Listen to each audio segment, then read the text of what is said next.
What's going on, everybody? Welcome to the Trigger Mike Show. Today is Thursday, January 26th, 2023. I appreciate y'all for taking the time out your day. Some of you may be at work. Thank you for tuning into the show.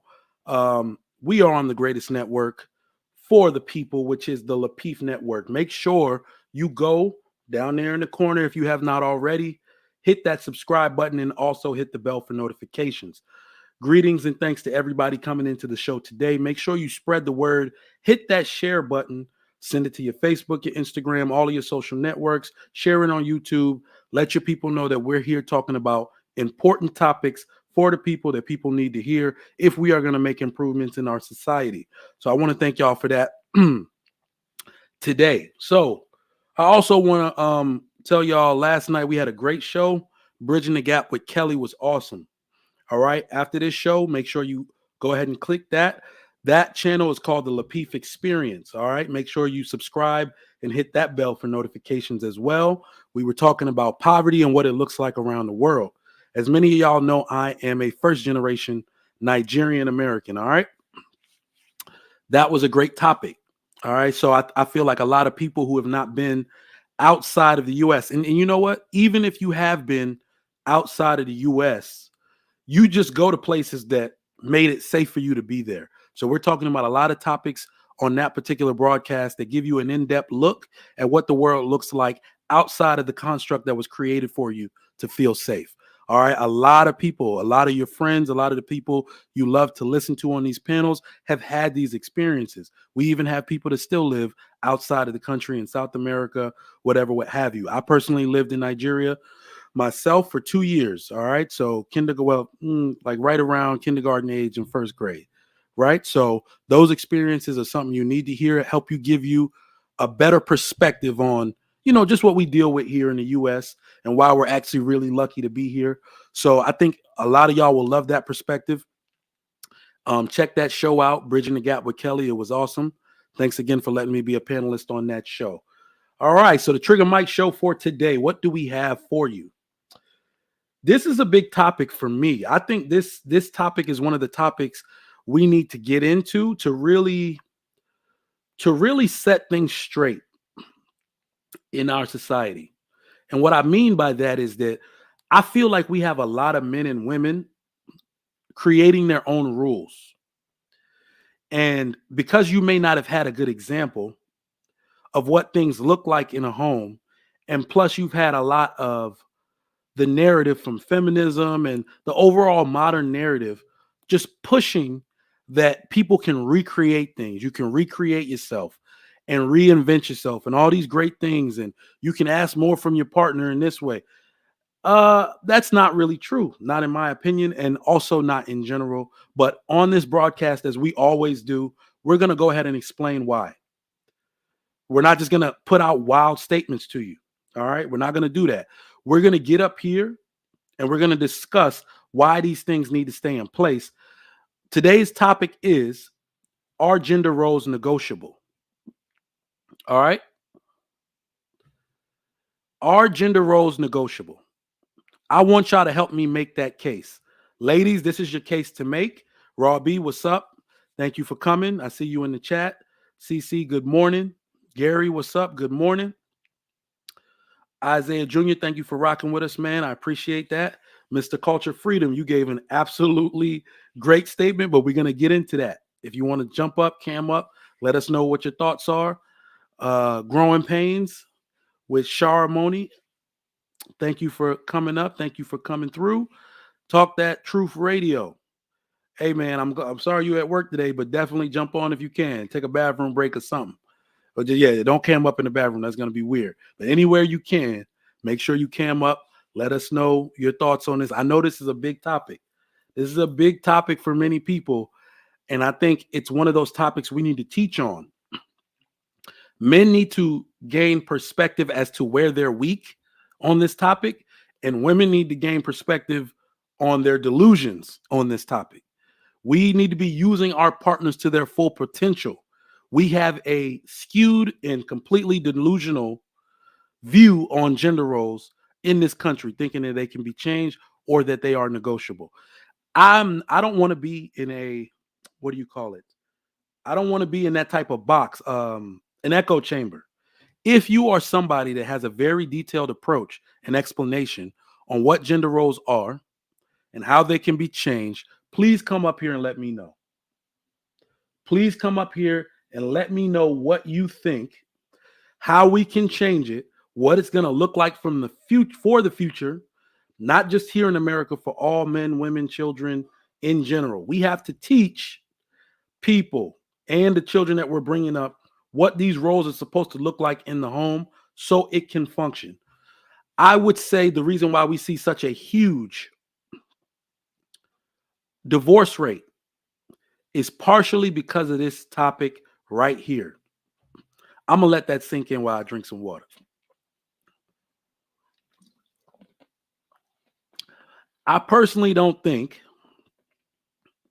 that people who are fully accepting of their roles in a relationship, when you fully accept your role in a relationship, you can work through way more than the average couple can. I feel like maybe, I think the number one cited reason why people divorce is irreconcilable differences. Anybody in the chat, let me know if I'm, saying anything wrong, but I believe it's irreconcilable differences. All right. And those differences, in my opinion, those differences have to do with this specific topic. This at least needs to be addressed in that. All right. So we're going to get into today exactly what is negotiable.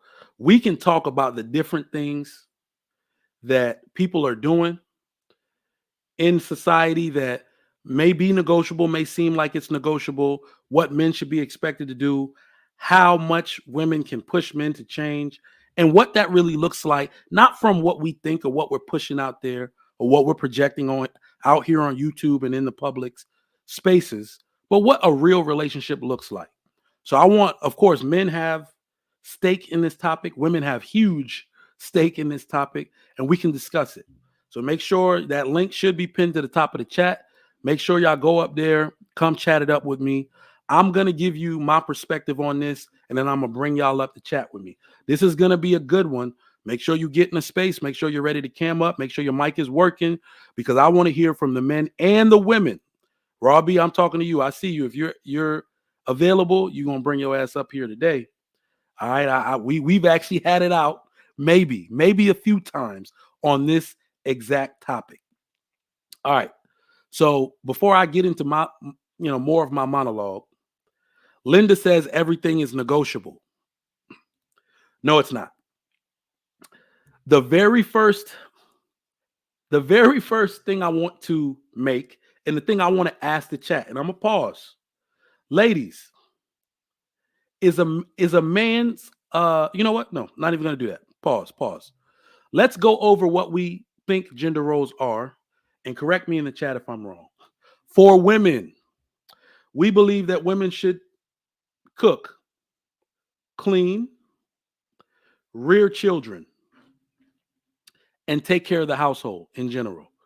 That will more so look like making decisions about furniture, laundry, sweeping and mopping, negotiable, preparing meals, especially for the children. That's another thing that we don't talk about enough. Don't look at cooking as something you just do for your husband. You don't cook, ladies, but we're going to get into that. Let me not get ahead of myself. Care for the children on a daily basis. Keep things organized. Thank you, D. Will, in the house. Grocery shopping. Have you ever seen what it looks like when a man try to grocery shop for the house? He just get yelled at for all the bad brands, the substitute brands he bought because they were cheaper, but she liked the good stuff. But we'll continue. Washing dishes, planning family activities. Some of those can be negotiable. Yeah. But those are the things that we think women should do. More so on a global sense, most women do those things in their house. For men, we have and this is Trigger Mike's words, all right? Because I like to make things in my view of the world. Men have the role of infinite provision to the family in the form of basic needs. Ladies, I want you to think about that. Is that negotiable? Is that negotiable? I have to infinitely. That's why I put that word in there. For the rest of my life, I have to provide something for this family in order to be a part of it. Is that negotiable? I also got to do all outside chores. Yard work, there was a poll. I'll drop it in the chat at some point. And this poll does say that women, I'm dropping it in the chat now. This poll says that women do a bulk of the housework. No surprise there. But we're going to get into that too. At your own time, take a look at that. But men are doing outside chores, yard work, working with the cars, taking the cars for tune-ups and oil changes, so y'all don't get worked over by the mechanic with these ridiculous prices, coming back paying for premium air. Did anybody see that on Instagram? Girl talk about she paid $80 to get premium air in her tires on her Benz. I hope she was joking. I don't know if it was a joke or not. But yeah, this is also what men are supposed to do. Our role is to fix things.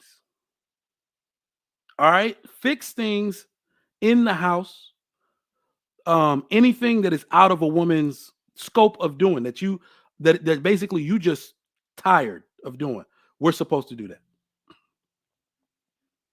All right, so I do a bulk of so accountability partner says I do. Now we disagree. I do manual labor outside, but maintaining the garden is for her. I definitely wasn't talking about gardening. I'm talking about grass cutting, raking leaves, or at least paying somebody to do it and letting them know what needs to be done. That's what I do. I bought a lawnmower. I think I've used it 3 times. I actually bought the wrong one. I was supposed to buy the one with the bag. I don't like the other one. But yeah, no, I'm not talking about gardening at all. All right. So that is what we perceive male and female gender roles to be. Women work and complete all of the roles damn near in the house. Men complete roles outside of the house, including working infinitely for the rest of their lives to provide for the household for a majority of their life. Now, before I bring up my sister Raw B, I see you in the back. What's up? What's up? I want to let you know what I believe gender roles actually are. Okay? Gender roles are natural roles, y'all. This is a natural thing. And here's why I say that. When you look at any society, no matter how much feminism has been infused in it, no matter how much we talk about men should do this, women work now, women are, doing all this stuff. When you separate people out to what's important to them and what they would do if no one told them, society would look exactly like it does now. Women would do more of the housework. Men would do more of the outside work. You understand what I'm saying?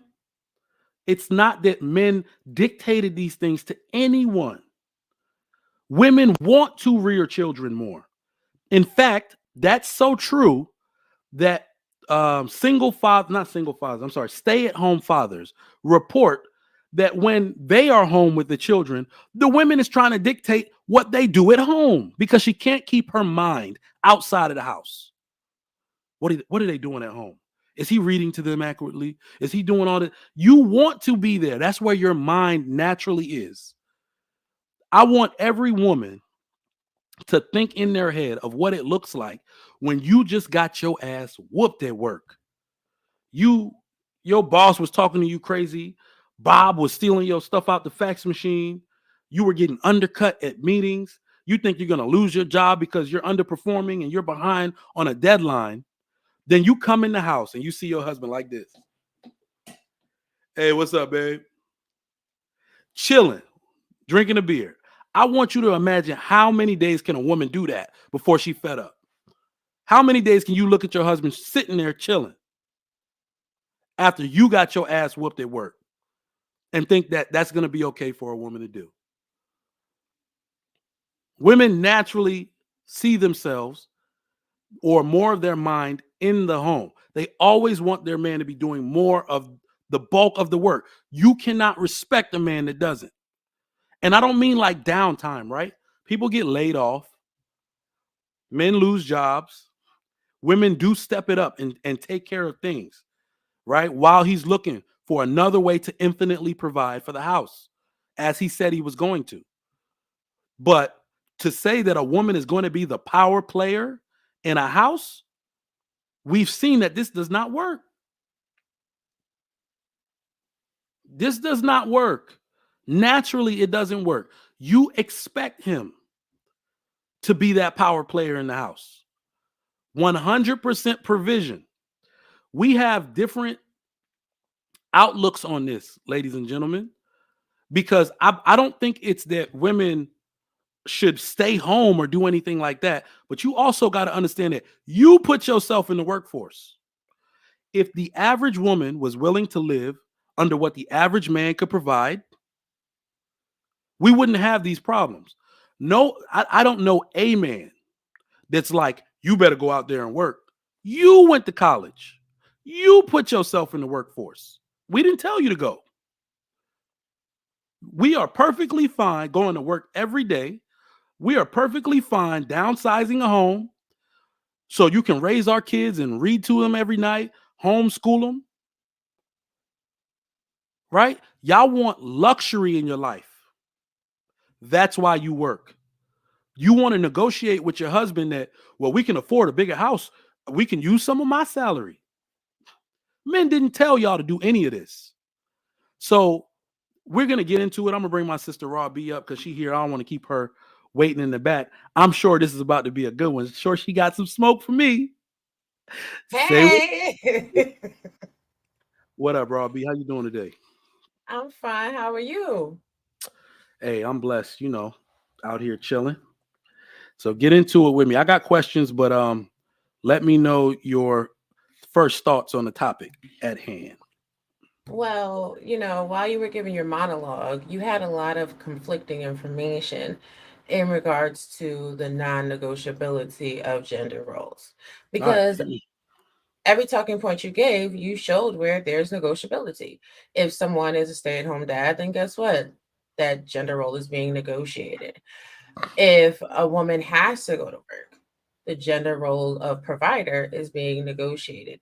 When it comes to outside, working outside in the yard and what have you, that is also negotiable because certain aspects of that will be, expected of the woman and certain aspects of that will be expected of the man. But both can equally hire someone to do either task.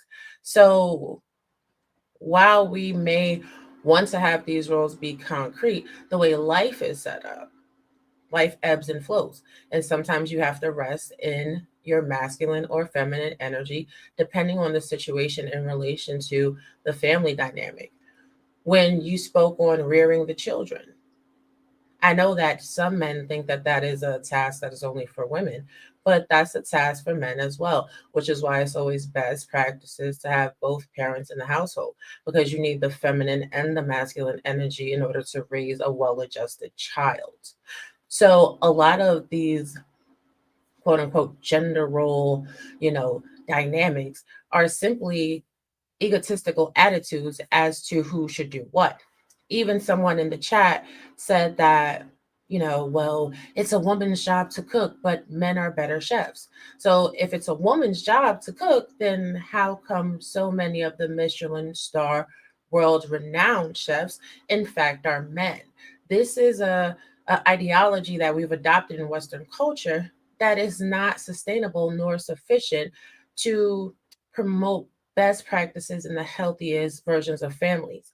Even when it comes down to income, women didn't put themselves in the workforce, inflation did. The average cost to maintain a family of four is about $62,000 a year.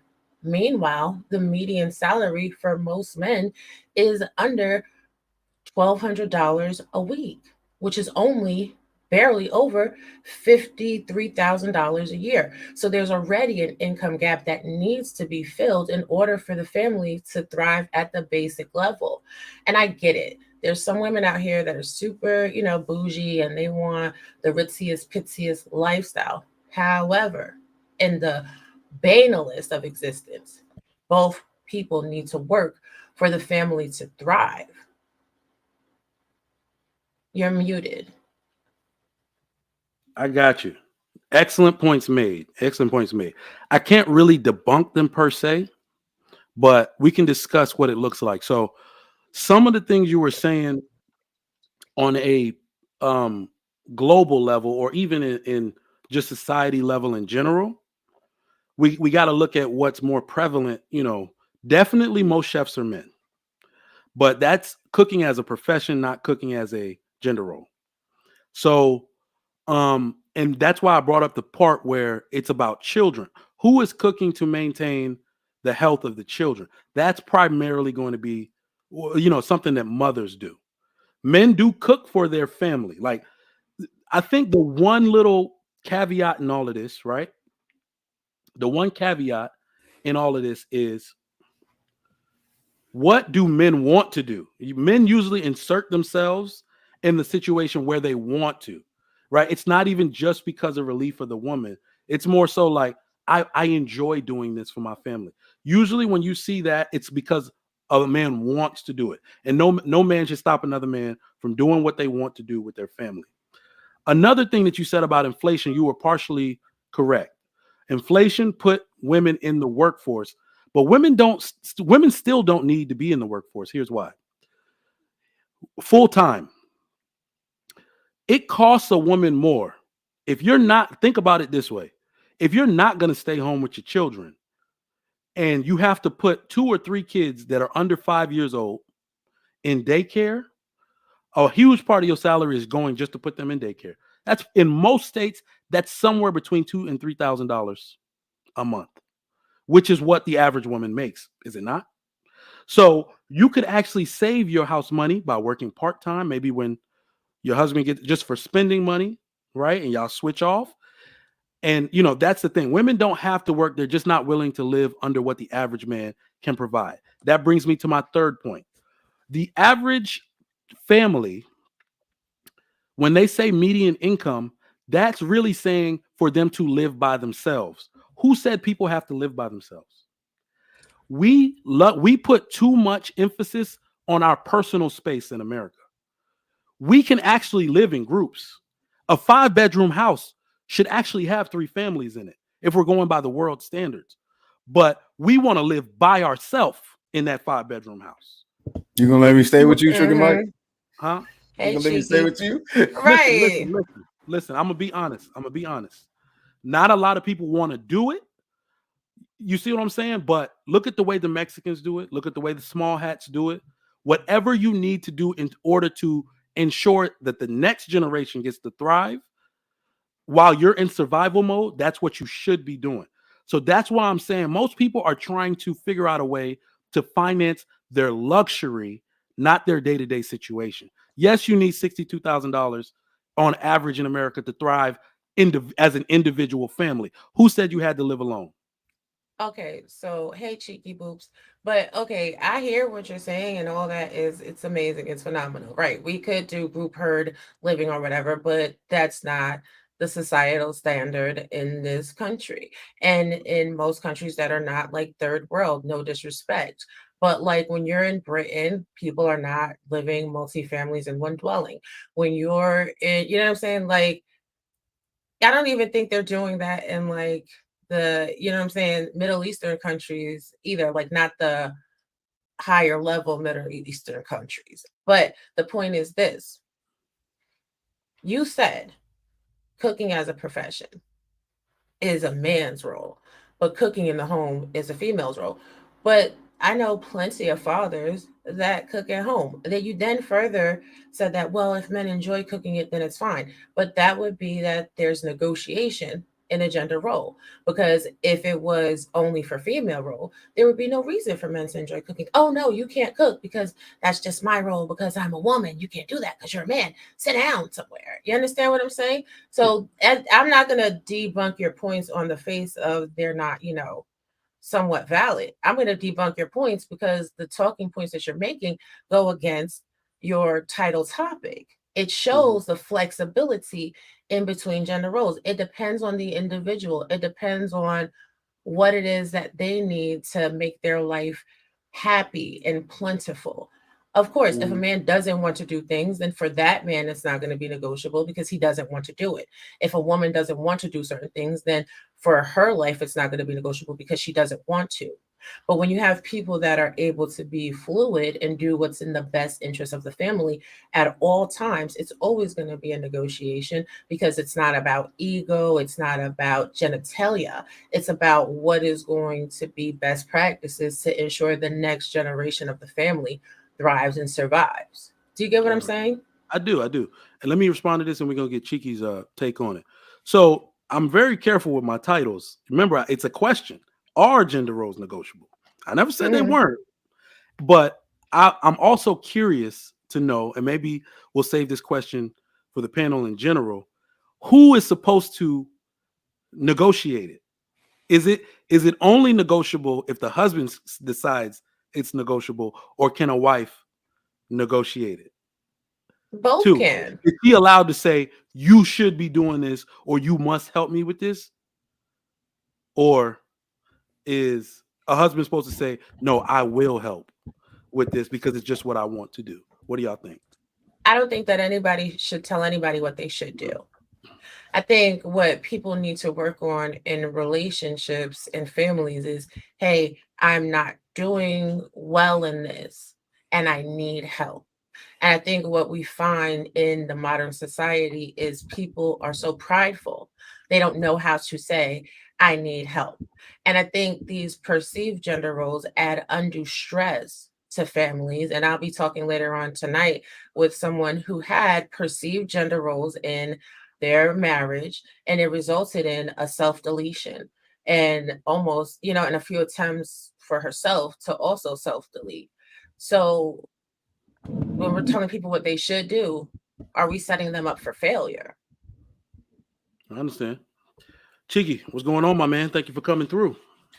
No problem, dog. What you got? I think by definition we negotiate just about everything we do with today's interaction between men and women. Okay. Yeah, it's a conversation, right? So like the definition, right? I'm big on words.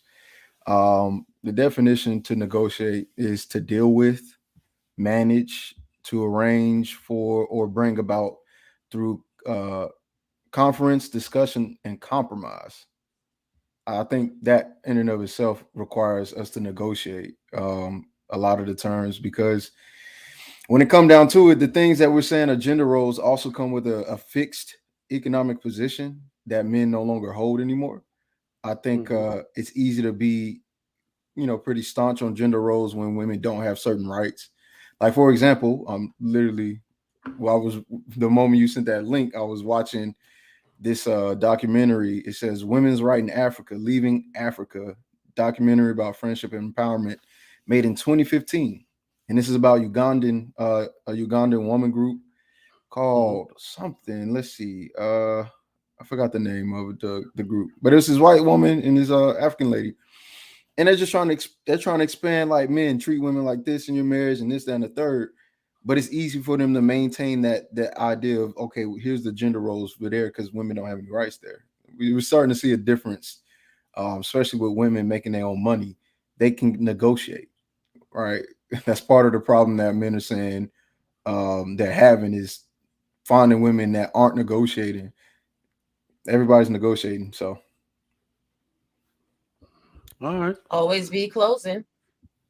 Yeah. So here's what. So I got some questions. So we can get into it. So remember, I prefaced this by saying I never said gender roles weren't negotiable. So now we need to get into what it looks like if they are completely negotiable, and we can start to work backwards from there. So what if gender roles gender roles were reversed as we know them to be now, what does the world look like if women primarily do the infinite provision? That's the term I want to use, because let's just be honest.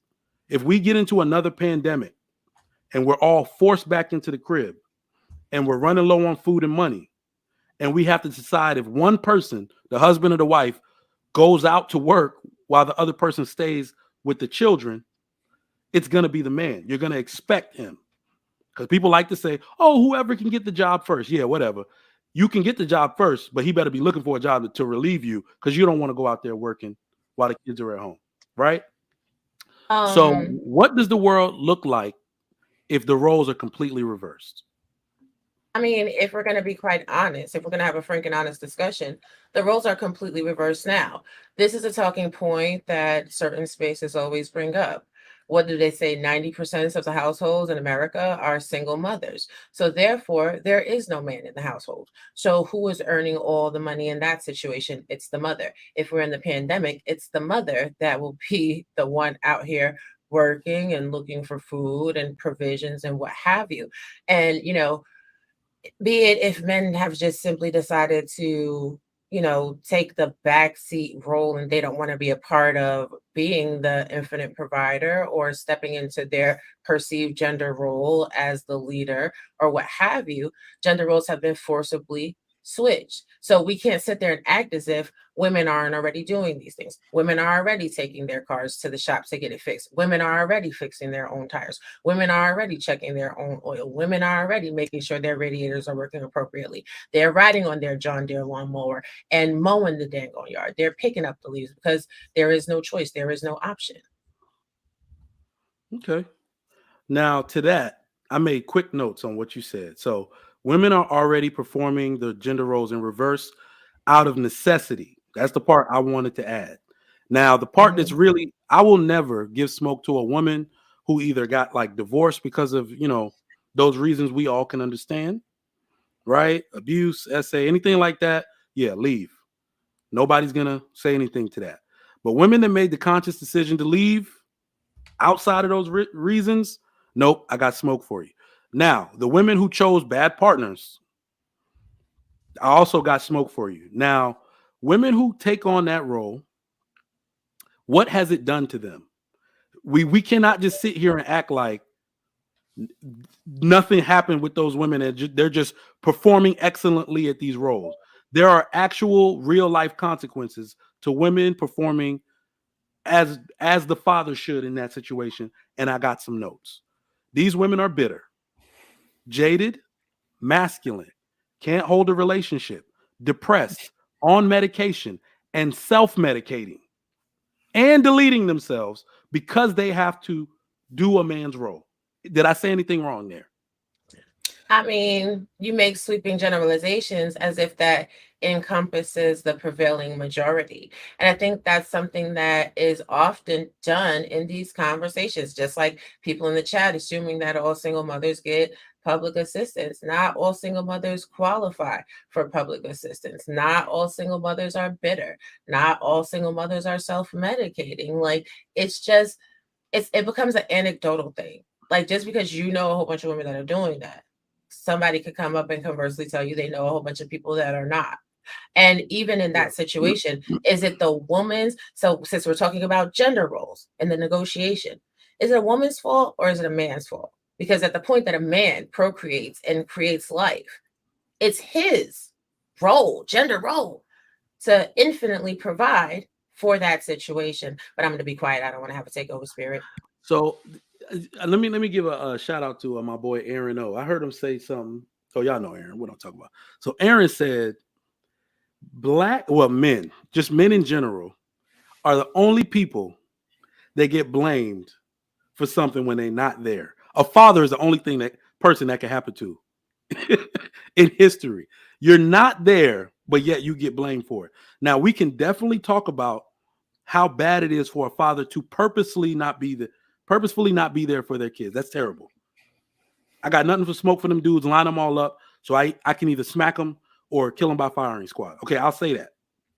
Line them all up and I'll do that. But When he is not there and the mother is in that role, she got to get some accountability for this, you know, the health of the children, everything that's going on with them, right? So I don't want to put it solely on the woman, but if we're talking in this specific sense where the mother is the only one there, we gotta hit it from that angle, right? No, you got to So celebrate the mother because she's the one that's there. You have to question the integrity of the man that isn't there because the mom is Mm, still there. mm. Tiki got pushback for that. I want to hear it. Yeah, I got pushed back for that because of just, again, it's he made an implication by saying women are medicated and this, that, and the third because they're living the lives of a man. That's implied. Nobody, based on the stats that I know about, no, they don't have a real answer for that, right? It could be for a plethora of things. Like, I really don't know. So if I'm going to take that approach, I'd have to say I'd take the same approach for why a man isn't in a child's life. I don't know, right? Instead of saying that his character should be called into question, because the more we start hearing these stories of men that didn't meet their father, didn't know their father, they actually get to meet him, and they got receipts now saying like, hey, I've been paying child support, I was trying to get there, but she didn't let me. So I think it'd be too quick. I don't want to be too hasty to jump on the ship of the man just wasn't there because his character needs to be called into question. Just like I wouldn't jump ship to say that the women are dealing with are being self-medicated or medicating themselves because they live in the life of a man. Like, I don't know why. I haven't spoken to any of the women to do that. But besides that, the thing is, if we're going to look at self-deletion, is by far men, all right? And so when it comes to hardship of life, or when it comes to trying to use that metric as this is the reason why, we can just make it whatever we want to in regards to anything. So I don't want to do that on either side. I don't want to say that the man's not there because he's just not a good dad, and I don't want to say women are medicating because they just live in the life of a man. I don't know.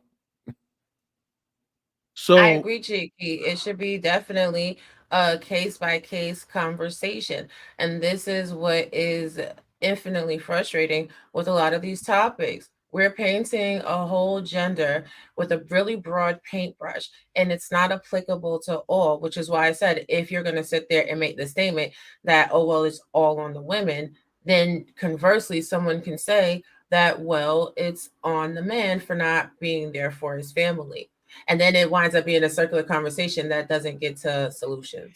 well, I also want to, Callie Beth, we're gonna get to you in 1 second. I also want to say that I didn't make like an implication. What I actually made was a sound academic discernment. I took the information that was available, and I believe I made an accurate discernment. Here's why. I'm talking to the trends. 70% of Black people alive today were raised in single mother-led homes. As a result of that, we know everything with the jail population and all of that. But to the women in particular, Black women, although more of them have degrees, they are increasing in the amount of therapy appointments. That's a fact. They seek therapy. They also get diagnosed with clinical depression more than they ever have as a result of not being married and all those things. They also get prescribed the largest amount of psychotropic medication that they ever have. So that's an academic discernment. I understand that, yes, like Cheeky said, it can have few factors, a bunch of factors weighed into it, but I believe that all of those things are correlated, So right? Because again, yeah, I think it's safe to say you're hypothesizing, right, or providing an inference. But yes, the I am. problem with inferences or hypothesizing is it's not confirmed by statistics, right? These are things that you pull from statistics to make that ideal. But the problem with that is anybody can do it for any reason, just like Rawby did. I think for the sake of having a counter argument, the same thing she just did with the fathers that aren't there. She just said, based on my hypotheses, they're not there, so their character needs to be questioned, not because the story of these men have been told, but because they're just not there. Why would you not be there, right? So if we're gonna use inferences and hypothesize, we can make whatever we want it to be. But here's something that I found interesting. When it comes, so you talked about divorce, right? And the number one cause of it being irreconcilable differences. But then the stats typically show the first three things are typically money or lack of commitment, which is infidelity, right? Those two go hand in hand. Those are typically one and two, and then money, right? So it seems as if there's an expectation of monogamy or a committed relationship between one man and one woman, and whoever, because the stats don't tell me if is it man cheating more. It just tells me the list. So somewhere along the lines of agreement of monogamy, somebody's not keeping their word. And I don't know if we got enough money to make people stay, whether you be a male or a female, because you can make me, you know what I'm saying? Maybe you can pay me out. Maybe you got 50 mil as my wife. Maybe, you know what I'm saying? Maybe. Right. And then like I just had a conversation with Dana with Hold the on, data Robbie. the Let's other. get hold on. I'm Okay, sorry to cut you off. Let's get that's Callie in fine. here, then we'll continue. What's up, Callie Bev? Thank you for coming through. What's up? Congrats on your show, Chicken Mike. Yeah, I appreciate that. Um, what you call it? I think that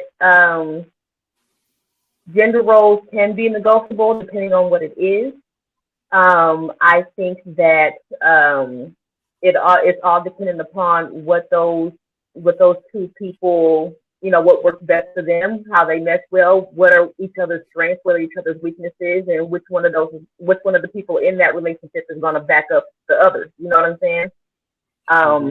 As far as the reading of the stats, unless we do a deep dive into the underlying questions, you got to see how the questions were worded, what were the choices, did they have any room to leave any additional information, all that kind of stuff. Unless you do a deep dive into the stats, you're really just kind of guessing as to what it is and what you think it is, and that includes all of your previous biases and everything like that as well.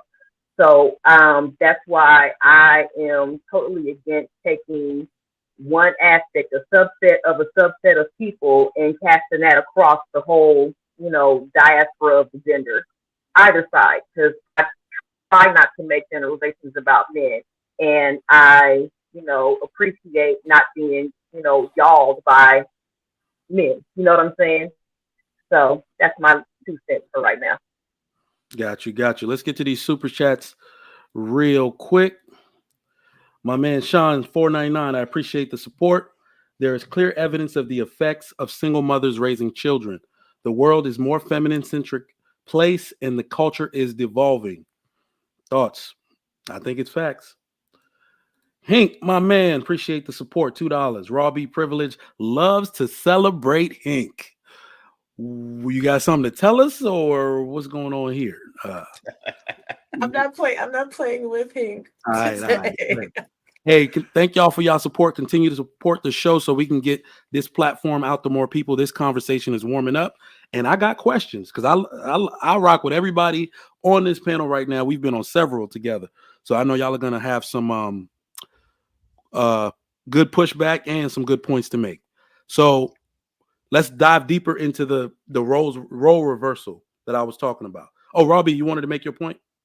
Yes, just really quickly. As far as your stats about Black women in therapy and that being on the rise, what I was saying before Kelly chimed in was that we just did a show with Dana with the data, and it's just been a survey done how Black women are now actually being seen and honored by doctors and therapists for their depression symptoms. Because for the longest time, Black women have been suffering depression, and it's been listed under pain management, drug seeking behavior, so on and so forth. So they are actually now starting to recognize and honor that there is a problem. And we have to be really careful how we talk about things of that magnitude, because the Black community seems to find major issue with getting therapy. And just because the numbers are increasing, what that actually shows is an awareness within the community that mental health matters. You have to be concerned with your self-care. You have to make sure that you're in the proper mindset in order to be well adjusted and navigate society as a whole. We have to stop making that a shaming tactic. Just saying. Definitely not a shaming tag. I appreciate the the clarification there. I still think the uptick represented in the uptick is, the suffering from the BS, but no, the awareness part, I definitely agree with. I want y'all to help me answer this next question. And yes, I do agree. Black people need to remove the stigma of therapy. That's another show because I could go for hours on therapy, but can a woman, and I actually want the women to Callie Bev, we're gonna start with you. I want y'all to help me answer this. Can a woman truly respect a man that doesn't work, or she works more than? Chat, feel free to answer. Can being the operative word, yes. All depends on that type of woman. You got like what is that? Like a ring. I know Sound it's my bad Bluetooth. Oh, gotcha. Charging my good one. But look, Sound like you start like a Viacom sitcom about to come on or something.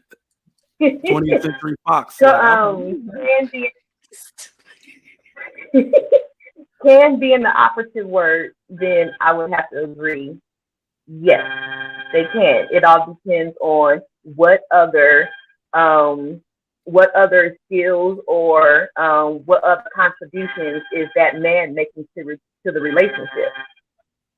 Because if he's not working, then he's helping around the house. Now you can't do nothing. You know what I'm saying?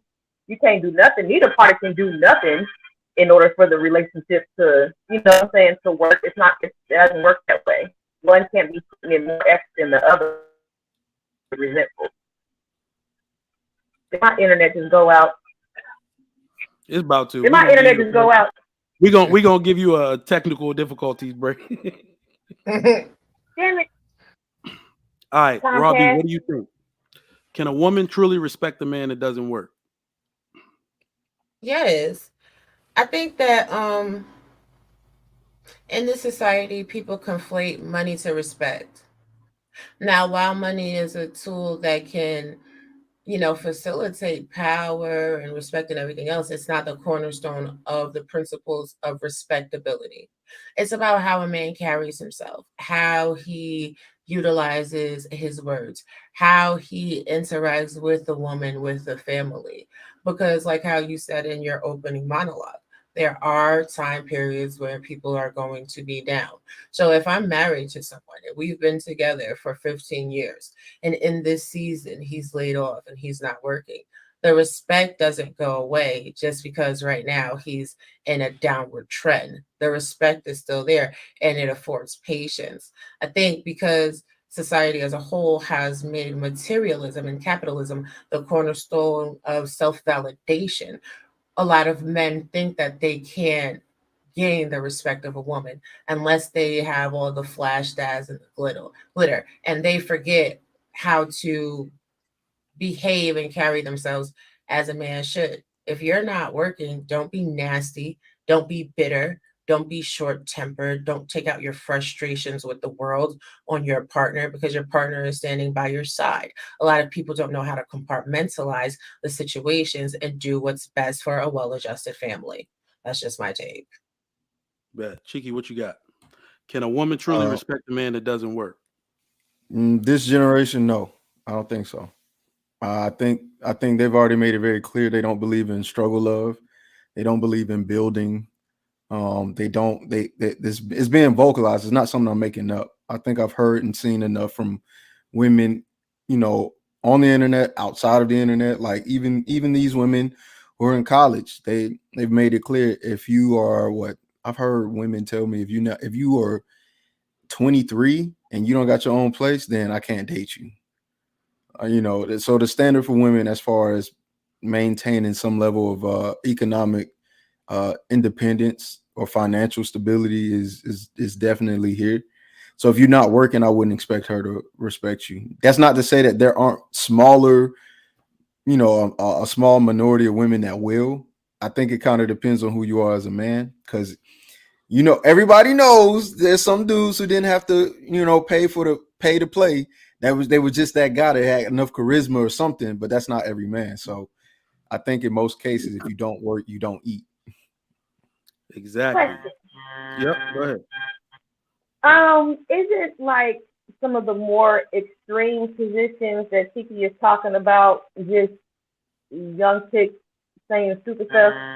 Because I mean, I remember back in my early 20s, I used to I say can't. I can't date a man that's not light skinned with a curly top with a pimp face. You know what I'm saying? I don't know. I think. Yeah. Go ahead, Cheeky. Go ahead. I'm just saying the issue with women telling me to listen to women is I don't care if you're 23, you're a woman. So if you're telling me at 23 and I'm within your age range, and women tell men all the time, just listen to what women say. And we're the same age. I'm listening to what you're saying, and I'm taking what you're saying serious. So if you say at 23, I don't want to date a man who's not financially independent in this way, then that's the expectation I'm gonna have. Right? Instead of doing what we, because what'll happen is we'll do what we tend to do over here, which is we'll tell y'all what we think, or which we'll tell y'all what we think you mean by what you say, and then we'll find women in the uproar. So now that we're hearing what women actually say from their own mouths, I gotta believe it. Not saying that you don't have to believe it. I'm saying like it's it's not as important as stated. No, because that Not sounds as just as important as bad. stated. You can like I'm sure all the dudes or whatever like that believe me when I said I only want a light skinned dude with a curly top and a pimp face. I'm sure they believe me. Okay. But what ended up happening? The complete You got opposite of that. okay, but that doesn't mean anything for that man in that present moment. Right? We're not few. What you're asking me is to be a person, basically a fortune teller, and be able to tell this woman years down the road you're not going to have the same standards. But when we keep telling women that, the issue is when we telling women that, the women are tell us, don't tell us what we want. Right? Well, we've heard women in their 40s say some ridiculous standards, and then we'll be like, well, when you're 60, you're gonna regret it. Well, it doesn't matter because I'm 40 now and I don't want to regret it. So what I'm gonna say is we got to be consistent, right? If women are telling men, listen to what women say, don't make the excuse of age and naivety a reason for me not to listen now. That's not right. So this is the thing, right? And I just typed this in the chat as well, but I'm gonna say it. People have to stop building their dating preferences on appeasing the masses. Are you trying to appease the masses, or are you trying to find the one person that is compatible to you? Who cares if someone says that this is what their standard is? If you don't fit that their standard in the moment, then that simply means you're not for them at this moment in life. You can't dwell on the fact that they're going to miss out on something good. Let them miss out. Tell them to kick rocks, chuck up the deuces, and move around. Like, we constantly have these circular conversations because everybody wants to fit into a cookie cutter. Everybody wants to be a Stepford wife. Everybody wants to be an alpha male. The reality is, men, you may be an alpha man on Tuesday, you may be a Sigma man on Thursday, and either way, you're still the same man. Like, none of us are meant to stay stationary in one emotional point, in one personality point, in one perspective. If you're not ever evolving, then you're dead. So you have to be alive, you have to be in the moment, you have to thrive, you have to flex. This is how you achieve absolute success and self-actualization, even when it comes with women.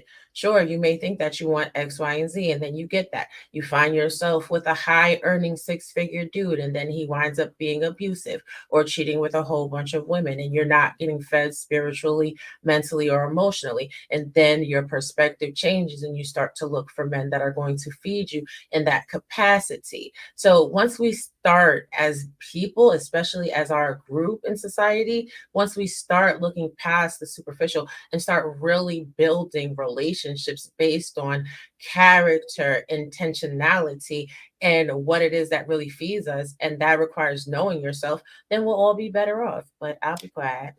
Yeah. All right. All right. You know Robbie was gonna do that. You know she was gonna get on her. I Get got a lot to say, but I'm gonna let you She was rock, gonna man. It's your preach show. to us. I'll let you. Let me get my answer out here. All right. So, question as stated was: can a woman truly respect a man that doesn't work? Hell no. I believe that women think they can, especially the modern woman. You believe you can, and as Cheeky said, I don't know why anybody would listen to what women say about what they think they can do, because y'all prove yourselves wrong literally every day on YouTube, whatever, what have you. Women are masculine minded. Y'all can never really be masculine. Y'all are masculine minded these days. So y'all think y'all can replace men. That's the difference. Y'all think that I could substitute for a man. I could go to work every day for the rest of my life at the same rate, 40 hours or better. That's what men do, if you didn't realize, for the rest of my life. You think you can replace him. That's why you think it's okay if he stays home. Chris Rock's grandma said, a broke man is like a broke hand. Can't do nothing with it.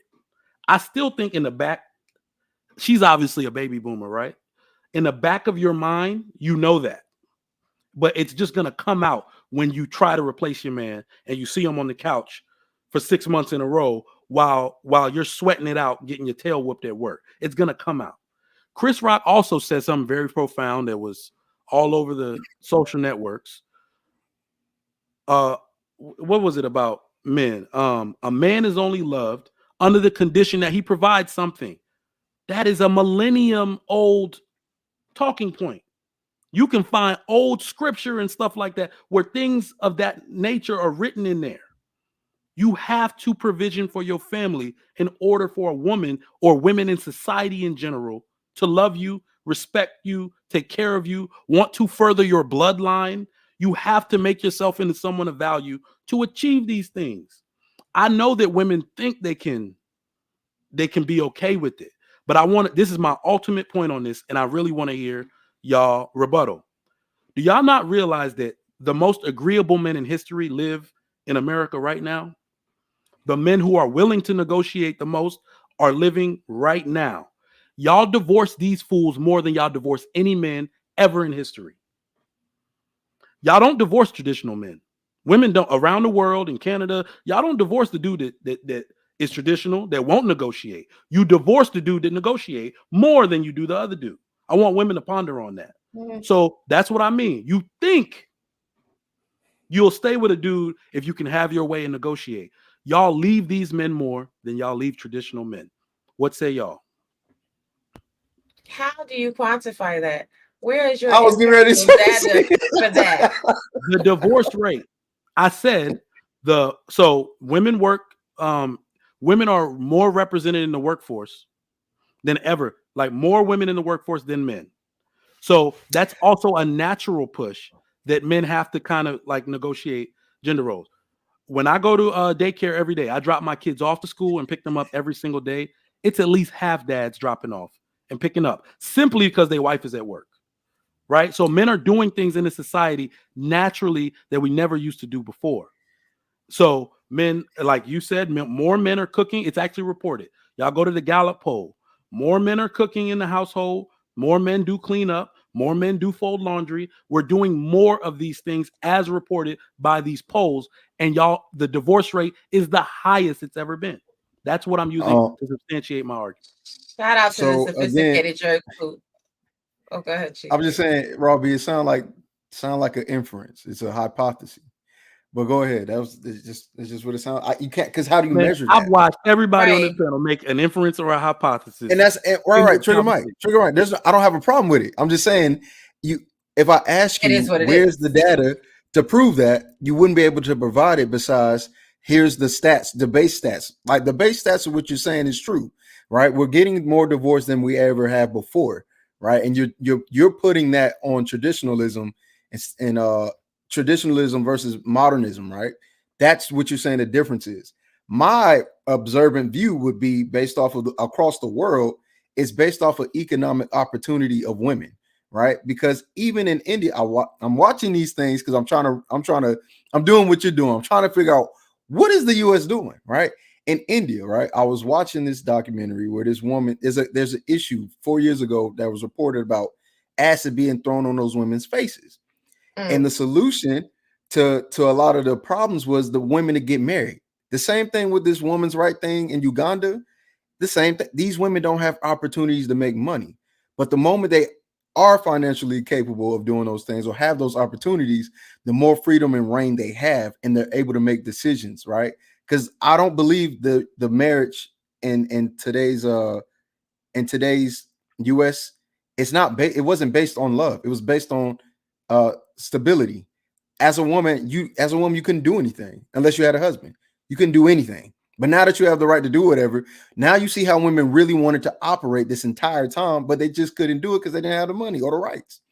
So the only way to fix this, this is never going to happen, but the only way to fix this is take away their rights.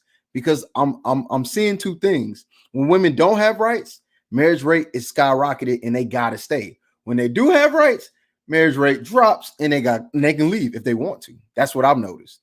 Because even in the United States, the most successful marriages are the ones that make the most money. Right? And Anton has pointed this out. I've seen it as well. These people that have absorbative amount of money, 6 figures plus, their marriages tend to stay and last longer. Exactly. Now, what I was saying earlier was shout out to the sophisticated Joe Cable B. He said that's incorrect. Stay-at-home moms divorce at a higher rate. Now, what I can't stomach on these panels is when men are like, "Oh, women are masculine minded."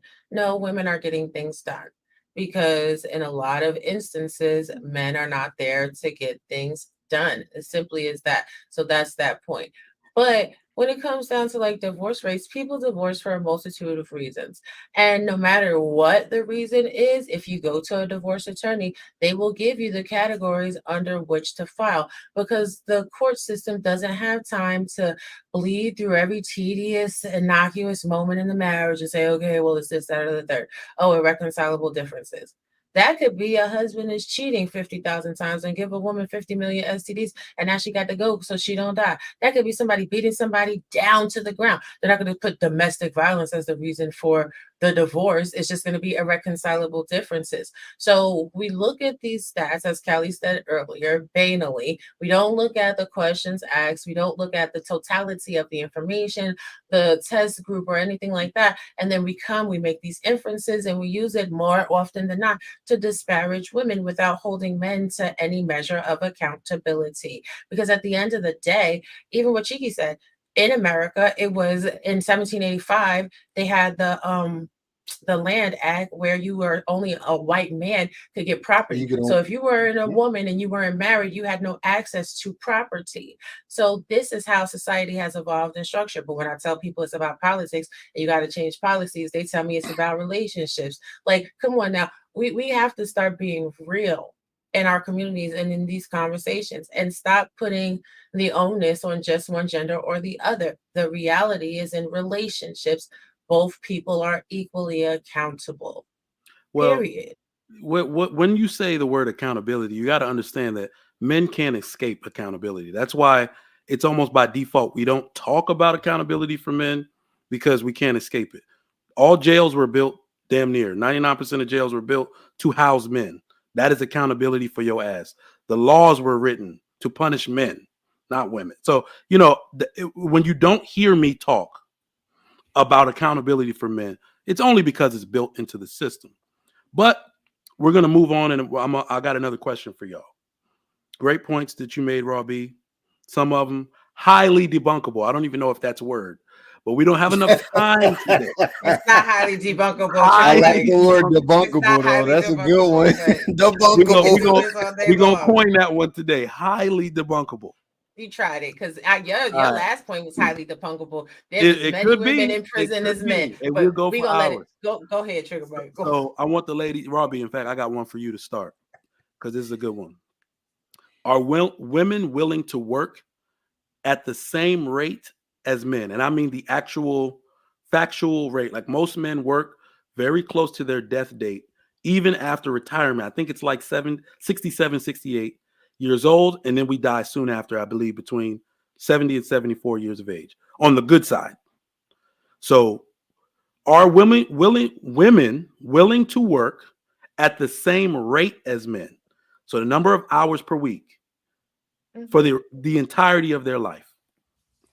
women work more than men for the entirety of their life with these preconceived gender roles. What are you talking about? Women go outside of the house, they work for an employer, they come in the house, they work for the family, they don't really get any sleep, they barely can go to the bathroom alone, they don't get to eat a meal by themselves, and they do this until the day that they die. I don't, Because brother. rearing the kids is not on you, right, Trick Mike? Whoa, whoa, Rearing the kids whoa. is no. No, Let's keep no, it. you spin it. You're spinning it. I never remember. I never said whether they were negotiable or No, I'm just not. asking you. I'm just asking you a question. According to traditional society, based on what you said in your opening monologue, rearing the children falls on the woman. Correct? No. Remember, I said what society I th- in general believes a woman's role is, and that's right. what I That's what was. I just said. Yeah, and that's rearing the kids, right? Say it again. Say it again. I'm sorry. Society states that a woman's job is rearing Yes, the kids, right? we So put that what more in a that woman's role. Yes. right. So what that entails from the moment they come out of the vagina, right, is for that first 2 to 3 years, the mother doesn't sleep because the child wakes up every 2 to 3 hours to feed. So she has to feed the child. She has to maintain the household chores. She has to maintain that child's cleanliness. She doesn't get to maintain herself, do any self care. She doesn't get to sleep. If the child goes to daycare, that's usually while she's at work. When she gets off of work, she's picking up the child. She's taking care of the child and making sure all their needs are attained. She doesn't really get to sleep because once that child is in bed, then she has to go about taking care of the household chores and she gets the least amount of sleep ever. This is a cycle that continues on till the end of life because if she's married or if she has parents that she takes care of and they move into her household, she is constantly a caregiver. And the reality is, men do not put value on the caregiving aspect that is involved with the gender role of female. And that caregiving aspect is not only physically taxing, it's mentally taxing. And women never get to stop doing that. So you're right. In that aspect, that's a non negotiable because if men had to be that level of caregiver, I don't think they would make it. What do you think, Callie? Woo! That's actually my next question. But yeah, Callie, go ahead because I'm about to turn into the grudge on your ass. Oh, Uh, definitely up until the point where the kid goes to preschool, but we have Head Start and everything like that. Kids can be in daycare at the point of 6 weeks and they in there. But yeah, what Robbie is saying is like, yeah, that's real life. I mean, the man is not getting up in the middle of the night giving nobody no bottles. But if he does give a bottle, guess who had to do the extra work to pump the milk in order for you to give the bottle? You know what I'm saying? Traditional college. We do. I do most of the picking up around the house and everything like that. I'm the one that's going over the homework with the kids. I'm the one that's making sure that that such and such turned his assignment in on time. Did you do this? I gotta check it and everything like that because I'm the one that's better at grammar. You know what I'm saying? And then the other one is, so I gotta check all the writing there. I mean, it's a lot. And then we still work 40 hours a week. So yeah. okay, yeah. Kiki, I'm gonna I let you. gotta say this. Y'all are so delayed in this chat with your responses to the conversation.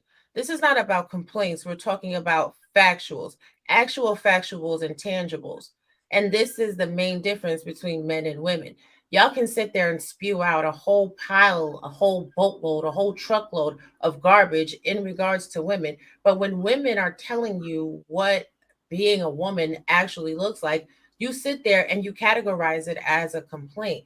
Meanwhile, back at the ranch, y'all then say, none of this is your responsibility. It's on you. Well, don't have children. Well, stop sleeping with women. Keep your penis to yourself. Have a vasectomy. Stop spreading your seed all over the land. Or understand that as a man, you have a working part in rearing your children. When you decide as a man that that is only the job of the woman, this is the tax that you're putting on her. And yes, it is her choice to be a mother. And most women make that choice. But then when they don't make that choice and they choose to go and delete, then you vilify them as well because they don't want to bear your progeny.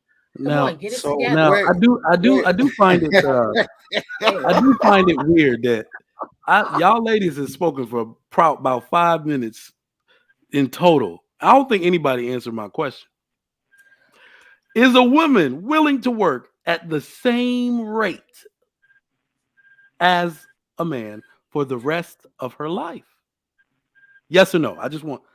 Robbie answered it in a way that is not measurable by anything besides self-report. You tap your mic. I got it. I did Okay. answer your question. The She reality did. is you don't view the work that women do as the same level of work that men do outside of the home. And the point that I was making is women work outside of the home and inside of the home as well. We work more than you. We outpace you all of life. So That's again, Robbie is using, because I'm aware of the stat. As a matter of fact, I think I've read it 2 weeks ago, very recently. But the report, matter of fact, won't take. I think I still have it saved in my history. Give me a second. But to answer the question, one, right, just because of what Robbie just said, and I want to be petty. Why are you worried about the masses? Just find you your one and then don't worry about it. Well, who cares about what everybody else say? You know what I'm saying? I'm gonna be petty because if that's how you view it, I'm gonna hold you to it. That's not my viewpoint on it, so I can say that and hold you to what you say. Now I found it. So this article says that married women actually, or women with children actually work more than men, right? So this is from I'll put in link. I'll put in there. So as a group, women work as much as men, if not more, when both paid and unpaid work, such as household chores and caring for children, are taken into account. Women work longer hours than men, an average of 30 minutes a day longer in developed countries and 50 minutes in developing countries. Gender differentials and hours spent on domestic work have narrowed over time, mainly as a result of less time spent on the household chores by women, and into a smaller extent by an increase in time spent on childcare by men.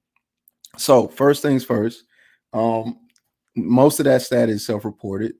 When I read it, you got to rely on the woman to tell you, hey, this is not measurable by a clock in, clock out. I got to tell you the amount of hours I actually work. And it's already been stated, both men and women tend to over exaggerate how many hours they work, even on a job where it's measured. So I don't really use that stat as a trustworthy stat, because of course a woman can be like, well, I work 30 hours a day. It's only 24 hours in a day. How you doing that, man? Well, so they be making stuff up, right?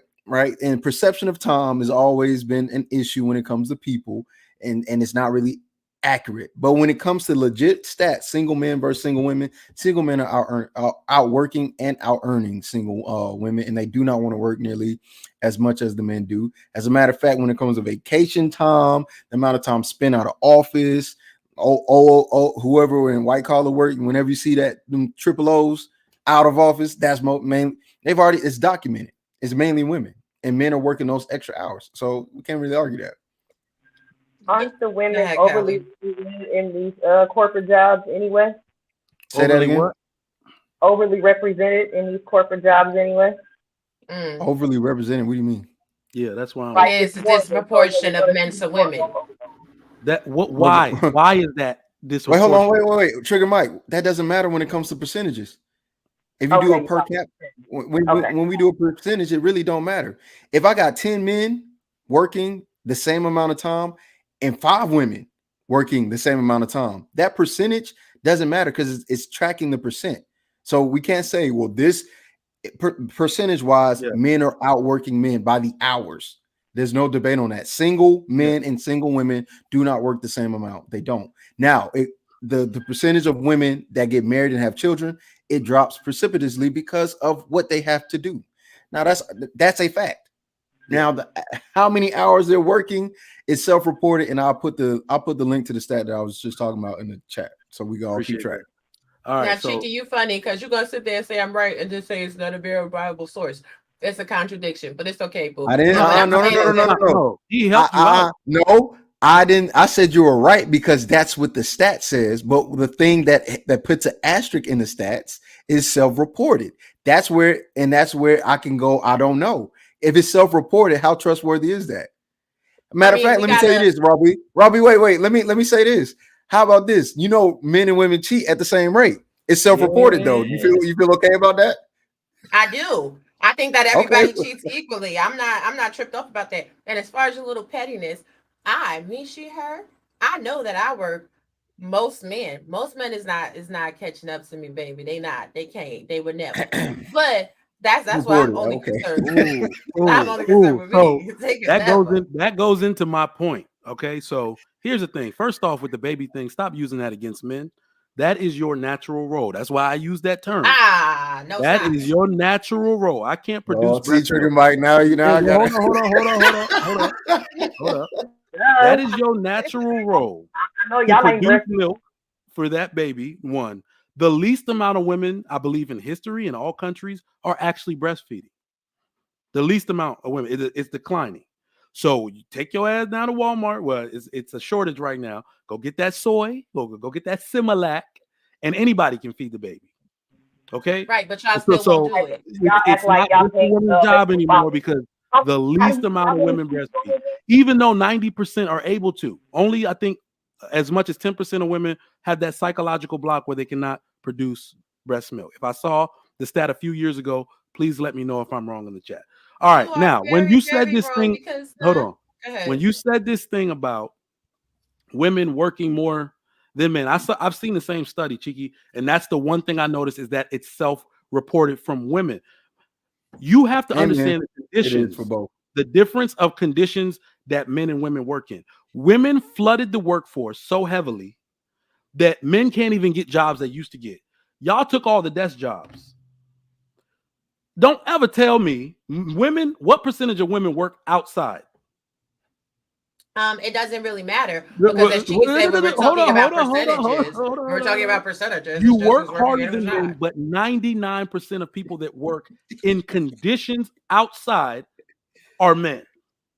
We die sooner than you simply because we work the entirety of our lives. This is actually what work is. All right, filing down people, grinding you down. This is the rate that women work. If this is the rate that women work, this is the rate men work. We die I sooner than disagree. you for this exact reason. No, you don't. Okay. You die sooner than Wait, us hold on, because hold on, we hold on, tell hold you on. to eat a salad and you go sneak and have fried chicken. Hold on. We cannot equate consistent redundant work in the house, folding clothes, sweeping. That's consistent redundant work in the crib. We cannot um compare that to outside work, to a civil engineer, to a general carpenter, to somebody who's working in danger, who a roof could collapse on his head. We can't do that. We can't equate those things. Okay, Women so barely work outside. So we got it. this is the We thing. got the highest mortality rates for men. Men are the ones that die at work. Men are the ones in the military. Men are Men the will police. go men will go to work for a set amount of hours, right? After that set amount of hours, they come home, they ain't doing nothing. They sitting, they stinking behinds down on somebody's couch. They doing whatever it is they do to decompress, de-stress, relax, relate, release. Women do not have that option. And this is what I want you to do, Trigger Mike. What I want you to do is send your wife on a whole vacation. Send her on a vacation for 2 weeks. Send her on a cruise around the world. And you take the children in your home, right? Totally on yourself. You manage to negotiate their care when they're not in school. You You're manage to talking make to the sure that wrong they guy. You're read. talking to the You wrong guy. listen. Just because you're one that might do it, not all men do it, and it is very taxing. And we're not going to act like kids don't listen to men more than they listen to women. And y'all just yell at them, sit down somewhere, and they'll go sit down. Mom's got to say it 10 times, like, I'm gonna sit down. Don't make me have to do what I said. You understand what I'm saying? So dads are very. You keep leading me into my next question, and it's about to get over my. You Well, keep answering my next question. Go ahead, Chief. I'm Well, psychic. the thing about it is she's saying all of that, but in the same stat where she's saying women are working more than men, in the same article it says gender differentials and hours spent on domestic work have narrowed over time. All right, mainly as a result of less time spent on household chores by women, and to a smaller House. extent by an increase in time spent on children by men. Men are No, but I mean it's self-reported. men are no okay. No, look, no. You are look. She's no. Hold on, wait. She's right. It is self-reported, but in order for that time to drop, because it measures a certain time versus another time. That means that the woman has to say, well, my husband does actually do stuff too.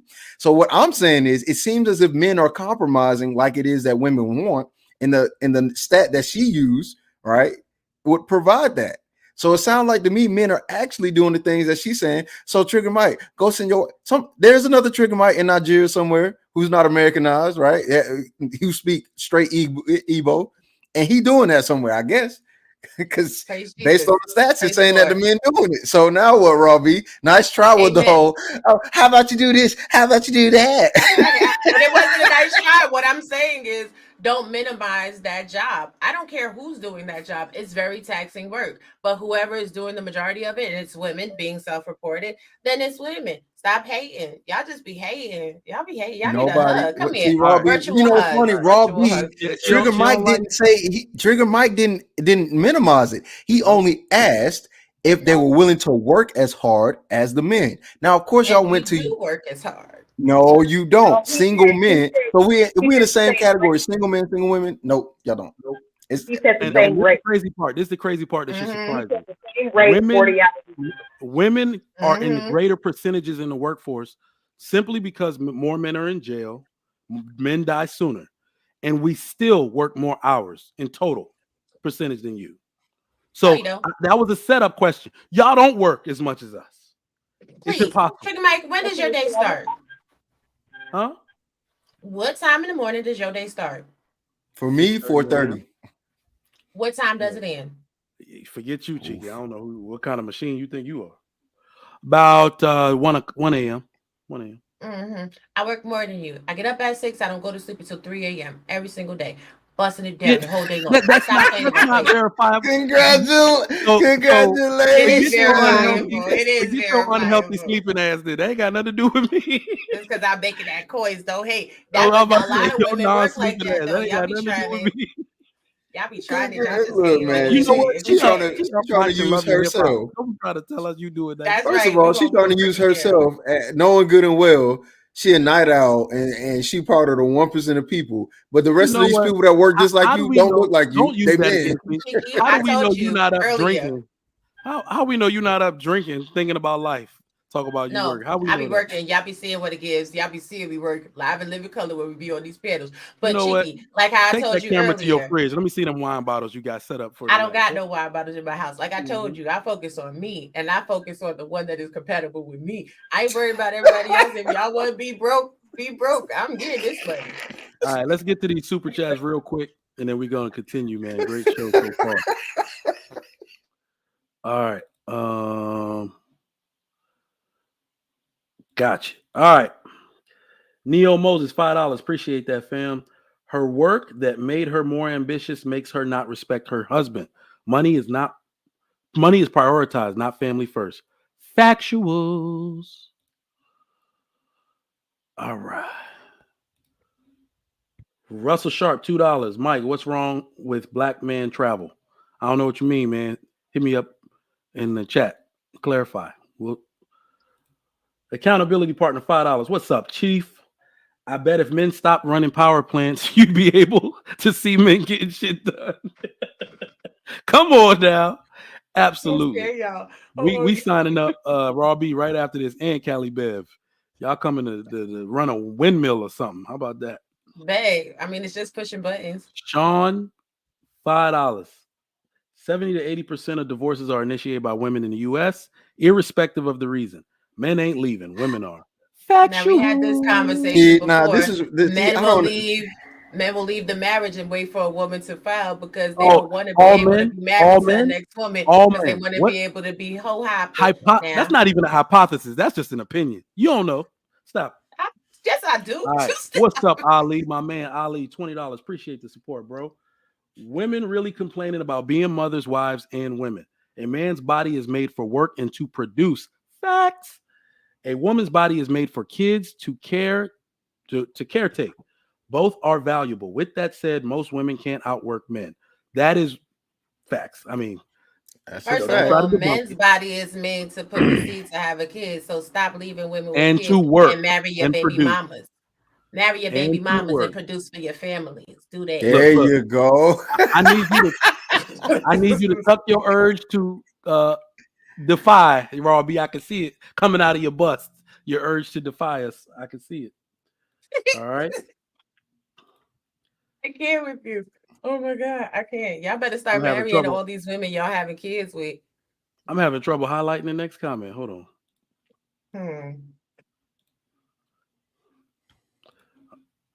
right.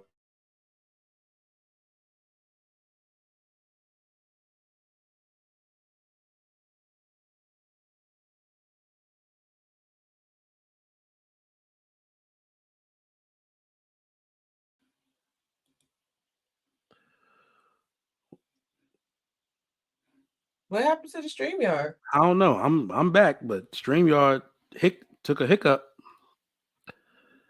All right.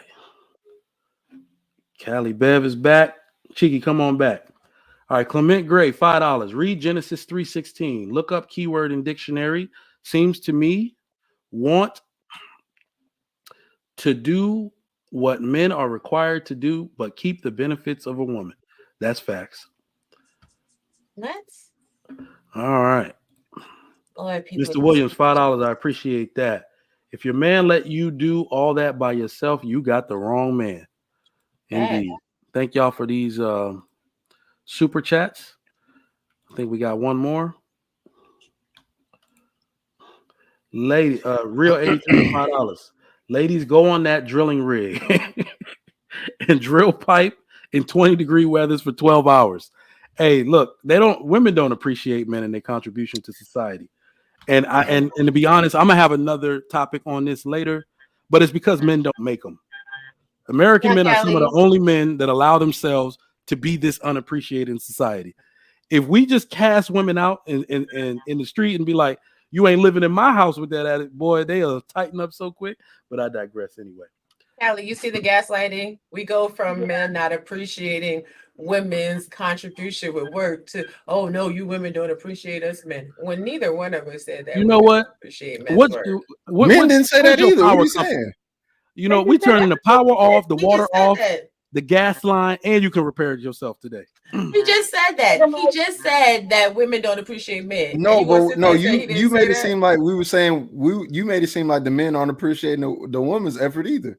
Y'all not appreciating our effort when you sit there and say that, oh, well, y'all could go and drink a red. Who is going outside in the cold? No, that we're gonna leave that to you. That's fine. But y'all also y'all did. No, y'all did. You did. You literally told Trigger Mike, let your wife go on vacation for 2 weeks. You literally did that. What do you mean? What are you saying right now? That's because he doesn't appreciate the value of that. Let a kid. Okay, and you don't appreciate the value of the man working outside. You don't even have no damn kids. You don't even have no kids, so you don't know. Oh, now you're trying to shame. Now you're trying to shame single men after getting on the men and marry their baby daddy. Figure it out. No, when you have your wife and you have your kids, I hope the baby throw up for you in the middle of the night. Figure it out. Raw B. You got to figure out which side you figure it out. Men are not the boogeyman y'all trying to make us out to be. Men literally, this is the worst thing. Hold on. I want y'all ladies to understand this. The reason why women have such a bad view and a bad narrative of what men do, because look at what Cheeky said about self-reporting. Men don't talk. We just do. Men, the baby does throw up on me 1,000 times, countless times, just because your woman tired. Hey, baby, let me get that baby. Go ahead. Go to sleep. I'm up till 1 a.m. anyway. Right? I did all of that. Most men will do that. By y'all narrative, most men are unreasonable and unyielding to helping their woman out. That is not true. No, narrative. Most women are unyielding and unwilling to help a man out. So therefore, that is what we're seeing. That is what y'all are saying. That's all we did was answer the question of who does it more. That was it. But y'all took it to who's going to work outside as opposed to your original question, which was asked and answered. That is 40 hours a week. Are women willing to work at the same rate as men? 40 hours a week. That was it. Y'all took it to oil and power lines and all this other stuff when nobody even depreciated that to begin with. Nobody. I like this comment. I like this comment. You brought it up. Exactly. And all at right, the end so of the, I need my good Bluetooth. Let's let's get this question in here. All right. Can men be good caregivers to children? We're gonna start with Yes. Cheeky, CEO. Go ahead, Cam up and help us answer this question. Cheeky, can men be good caregivers to children? Yeah. In fact, I'm sorry. CEO hadn't gotten to talk yet. My bad, Cheeky. CEO, get in on this. Can men be good caregivers to children? Can you hear me? Yes, sir. All right. And I personally believe that men can be far better caregivers to children than women can in many ways because of we're technical. We're not so much as bothered emotionally. We don't respond to things emotionally. And most importantly, the technical part is we know how to organize, sequence, organize, time management. We're just better at a lot of things that really need to be done in order to properly take care of children. And we don't respond to everything. We don't take on everything emotionally like the sisters do. Robbie is about to explode. I can see.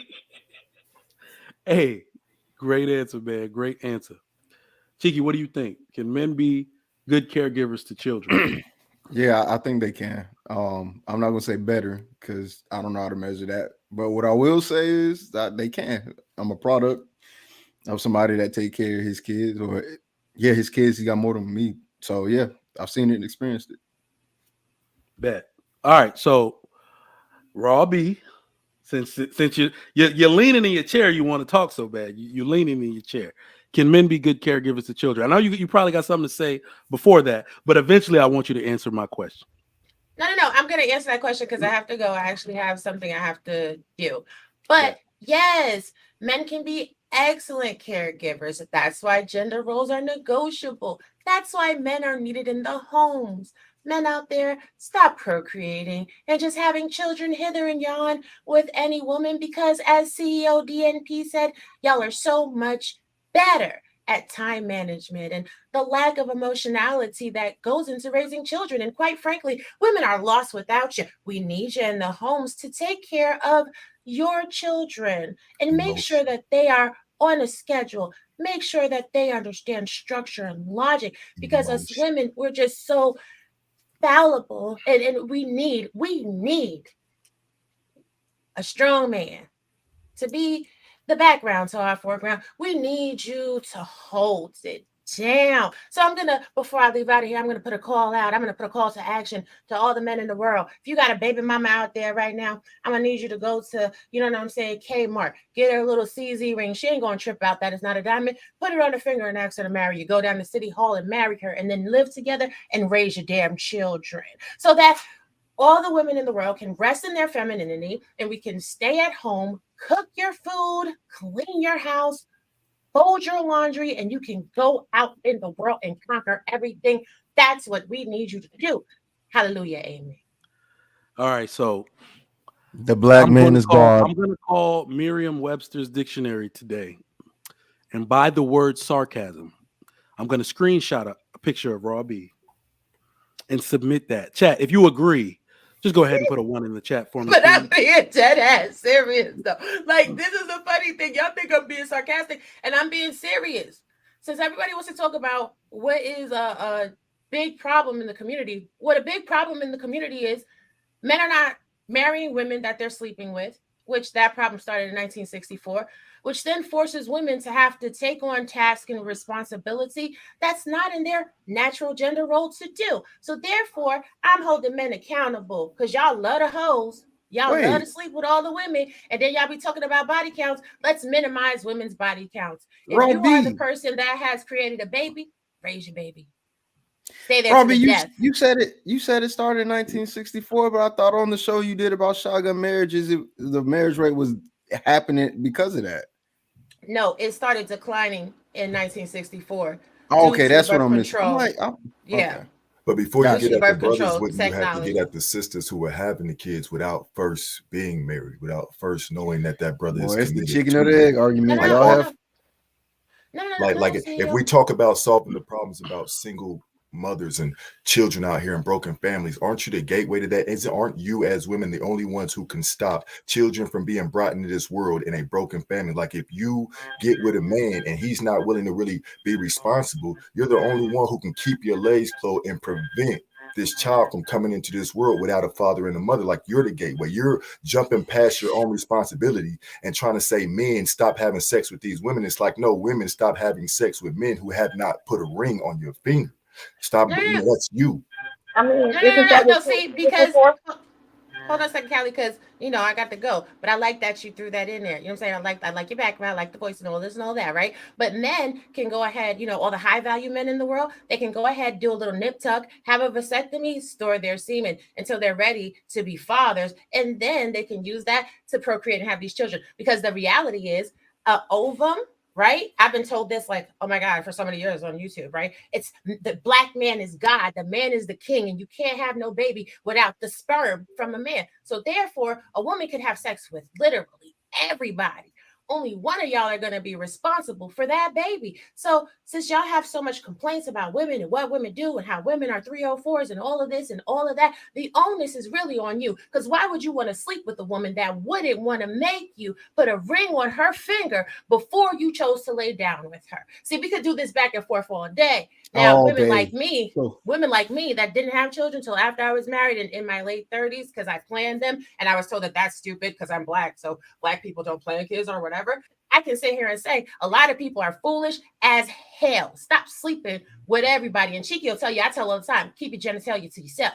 But men that be saying how horrible and stupid and vapid women are and how women actually need y'all because y'all are the leaders and the better species, then lead and be the better species. Anyway, Trigger Mike, thanks for having me. Bye, y'all. This has been a blast. Robbie, you're always welcome, even with your sarcasm. We will take it. I meant it. We will take it. Get married, black people. See you black soon. Power. Peace. All right, girl. See you soon. Boy, oh boy. I mean, when CEO, I mean, you stayed on your square, bro. Respect. You stayed on your square. Respectfully. Callie Bev. What's the question? Can men be good caregivers to children? Yes.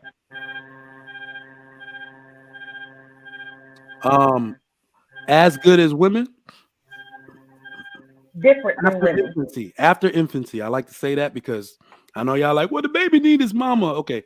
After infancy, toddler and up, can men be as good as moms in the caregiving role? Yeah, they can be as good. It'll just be different. Okay. Let me turn down your 20th Century Fox sound. No. All right. So Cheeky got in on this already, right? Yeah. Mm-hmm. Yeah, I already answered. All right. So I'm 100% with CEO DMP on this. Let me tell you why. You got to use the facts that are available to you. It is fathers being absent from the home that caused the destruction of the black community, period. Regardless of why you want to say it happened or women chose the government or whatever, it can be said and proven that fathers are more important to a child's development after infancy than its mother. It is automatically given every risk factor available in a labor statistic and if the father is not there in the home. The child has a greater risk of poverty. The child has a greater risk of not getting married. The child won't be able to accurately develop interpersonal relationships. All of this simply because their father isn't there. Fathers, and I know the argument that people say where they're like, well, fathers work so much, they're not always in the home and all this type of stuff. What's actually needed is a father's philosophy. We boast and brag on YouTube about fathers being more logical, more practical. And what that means is that even when I'm not there, my philosophy is being carried out by my wife in the house. I watched that happen. I was privileged. I had an example of that. Right. But again, we see that when a father is not there, a mom's philosophy for the house is not sufficient. Do y'all know that if you take 500 single mothers and 500 single fathers, this is actually a statistic, And out of those homes, if 100 of those kids ended up going to jail in their life, 80 would come from the single mother home. 80 of them. That's 80%. So you have to understand the impact of fathers in our society. They're basically irreplaceable in a household structure. All right. But fathers can absolutely be as great caregivers to children. We're more methodical. We are the givers of discipline, either directly or through our philosophy given to the home for our wife to carry out. That is our job, and we do it better. So children usually look to fun for their dad. I'm gonna be honest with my own children. If I'm watching them, stuff just don't go down. It doesn't go down simply because I'm there. Things that I can't even imagine why they would do it to their mother. Right. So fathers can absolutely be as great of caregivers as moms can. Let me bring up. How you doing, brother Clarence? How you? Hey, I'm good, man. I'm good. Can y'all hear me? Yes, sir. You got anything on the topic? We can hear you. Because I was listening to y'all and a shout out to everybody in the chat and the panel, but I just had a different opinion on how we can correct this single mother and single father situation. And yes, sir. We all ears. Okay, so my opinion is that it's the men that I kind of agree with Robbie when she was saying that it's the men that need to kind of step in there and take charge of the situation, because we won't have the single mother problem won't happen if the men will stop having sex with all these different women. That problem will go away. So in my opinion, that'll be the first step in trying to solve this problem. Because to go to the women and say, well, you got to stop sleeping with all these different men. Yeah, they should qualify the men better. I agree with that, but that's not really going to solve the problem, in my opinion. It's the men, right? I don't know if you guys have any pushback on that or anything like that, but that's the way I see it. CEO got pushback. I can see it coming out on him. Okay. I had just a little bit to say, just real life experience when dealing with it on the ground, especially with the culture and the laws and things that are going on right now. It's like, it's hard to have the discussion because we don't really have the facts of what's going down on the ground. But how would you know it? Brothers are really pushing back and trying to come back into the household and establish authority and control. But we have women who are standing in between us and the children, demanding their own little rights with their little opinions, with their hurt feelings. They're not really putting the kids first. They're more concerned about what they didn't get, what they didn't receive, what somebody's not or is doing to them and stuff. And it's like, when you say, okay, men need to come back to the household and they need to establish that authority and everything. But if we come knock on the door, I'm back, I'm here to put things in order. And I got a woman talking about, oh, you ain't been here for the last this and you ain't doing this and how much money you making and all of that mess and stuff. And we not addressing that. They making it real difficult. You know what I'm saying? And that's the only kind of little pushback on that. Is like, what does men coming back to the home look like when you have somebody stepping up and almost like a guard, like trying to prevent men from coming back because they don't want to lose their control. They don't want to lose their authority. They don't want to lose their positions. They don't want to lose the way that they're living life, in which they can get up in the morning and do whatever they want to, however they want to, without a man judging them or telling them, I don't like how that looks and I don't like the way that that's going on and stuff. So it's kind of difficult to kind of address that. Okay. To kind of respond to that, first of all, why are we selecting women that are going to be in the mentality that I don't need you in the first place? Why are we selecting women like that? If you select a woman because they look good. If you select a woman like that, right, it's because she looks good, right? So we are allowing the beauty appearance to overtake. If you really cared about the children that you want to have coming into this world, the character of the woman would be very much more important than her beauty appearance, right? So, but then we select women like this, and then we get mad when they see our incompetence, and they say, "I'm not willing to allow you to come in and further misalign my life with your incompetence." So when they stand up to that incompetence, you get mad at them. I didn't hear you. the claim of incompetence. Where did the incompetence come from? Because there's a lot of brothers coming home are more competent than the sisters. She just wants to keep the situation No, incompetent. the incompetent come from at first the including a person in the sexual selection process that you don't have no idea what they're going to do if you brought a child into this world. That shows incompetence, does it not? I mean, does it not? I'll accept that. Yeah. Yes, okay. sir. So therefore, you already shown her that you're incompetent because she looks at herself and says, "Hey, if you're going to select me based on just my beauty appearance, you're not even taking the time to check me out. Okay, we might be able to, have a good time, but I can see already that you're incompetent." And then all of a sudden, a conception occurs. Now, of course, the female's going to say, "Okay, let me give you a chance. Let me give you a chance to show that you have some competency." And then if you don't show that competency, then obviously they're going to say, "I don't have time to risk the children. I don't have the time to risk my own personal security by allowing you to, do whatever you're trying to do." Right. But I'm calling the same thing back and forth, like you said, have the children. Now she's determining if the brother is competent. Wouldn't competency have determined if the brother was competent before bringing an innocent life into this world?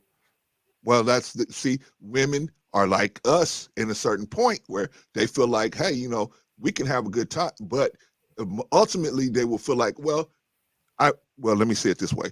I believe most women feel like this. If a child comes, this guy is a good enough guy, he'll take care of it. They don't find that out until afterwards. Right? Isn't that incompetency? Because if you've done any reasonable amount of time vetting a person, spending time with a person, getting to know a person, you're going to have some idea if this is a responsible person or not.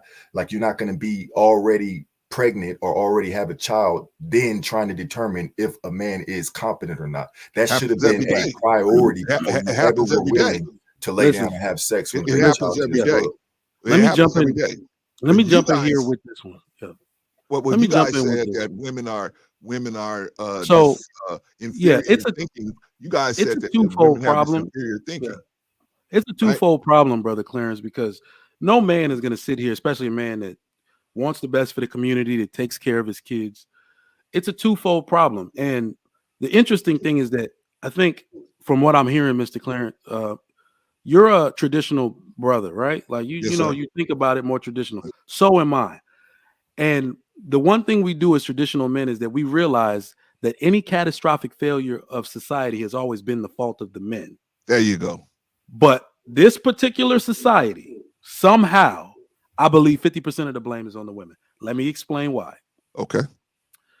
Fathers used to be in the way. Like when we talk about what needs to be done in order to bring the community back, or at least get it back on track, removing the father from the home was the original sin. Keeping him out of the home on purpose is what furthered that sin. The government gives women that power to do so. Nobody was ever supposed to choose anything else over the man and keep that power. That's the sin that's going on in the Black community right now. And this is why I say it. I constantly say that women in the Black community, unfortunately, are procreating with the lowest ranking member of the group on purpose. Why? They do it on purpose because they want to. The things that they find sexy. No, that's what I'm saying. They have taken on masculine features to say, I'm going to choose a man based on superficial characteristics and not substantive characteristics. Why? Literally, no woman on earth goes to a dude with no job or a shaky job situation, with no car, with no ability to take care of the children they may have together and say, I want you to hit me raw. No woman on earth does that except Western women. I think you're mistaken, brother. But no woman on earth does that except Western women. I disagree with you totally. If you go to Haiti, if you go to Brazil, if you go to Venezuela, if you go to a lot of these countries, you go to Africa, you'll find many women sleeping with men with no job, no prospects, no nothing. That's why they have the condition they have over there now. Okay. And I'm saying that all of that is related to the men. I could say you're right. The difference is, I can say you're right to a sense, but the only difference is these people are cast out of their society for doing that. They're The not people cast out that of the people that society. are in charge, that's what I'm saying. The people that are in charge of society do not celebrate these people. They don't take care of them. They don't get welfare. These people are known as the untouchables of their society for that. And how Here, did- women get a check for it. Okay, so That's the would you difference. prefer shanty towns like you have out in Haiti? Would you prefer that in places where you know you can't go because they're bringing disease in by the way they're living, or would you prefer to have have it at least where they have opportunities to not infect or create major health problems with the greater society? I mean, you got to choose your battle, choose which one you want. It's the men. The men are the one that's bringing the live germ to the issue. If the man is the one that impregnates the female does not impregnate the man impregnates the female. The man brings the live germ. When a sperm leaves the penis, it is alive. So The this is why it's not alive until the explosion happens where the semen enters the egg. Yeah, let me that's why I started off with fathers. It's not men.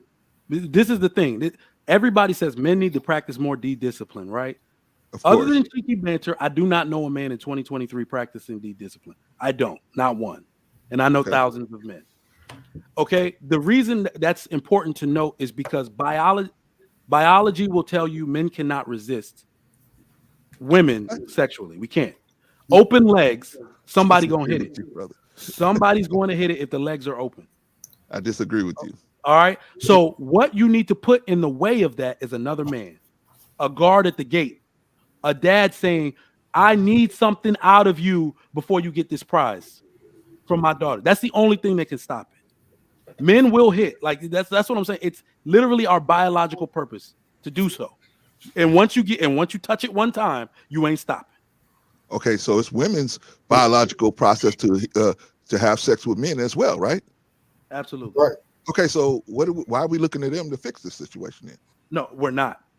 I am not. So I made this. In fact, Fatty's on here now. He made this assertion. We are trying a tactic out. All right, that's what we're doing. That's what we are trying a tactic to say these dudes that are dope dealers on the street that women like to mess with. I call them hope dealers. They deal hope, false hope to these women.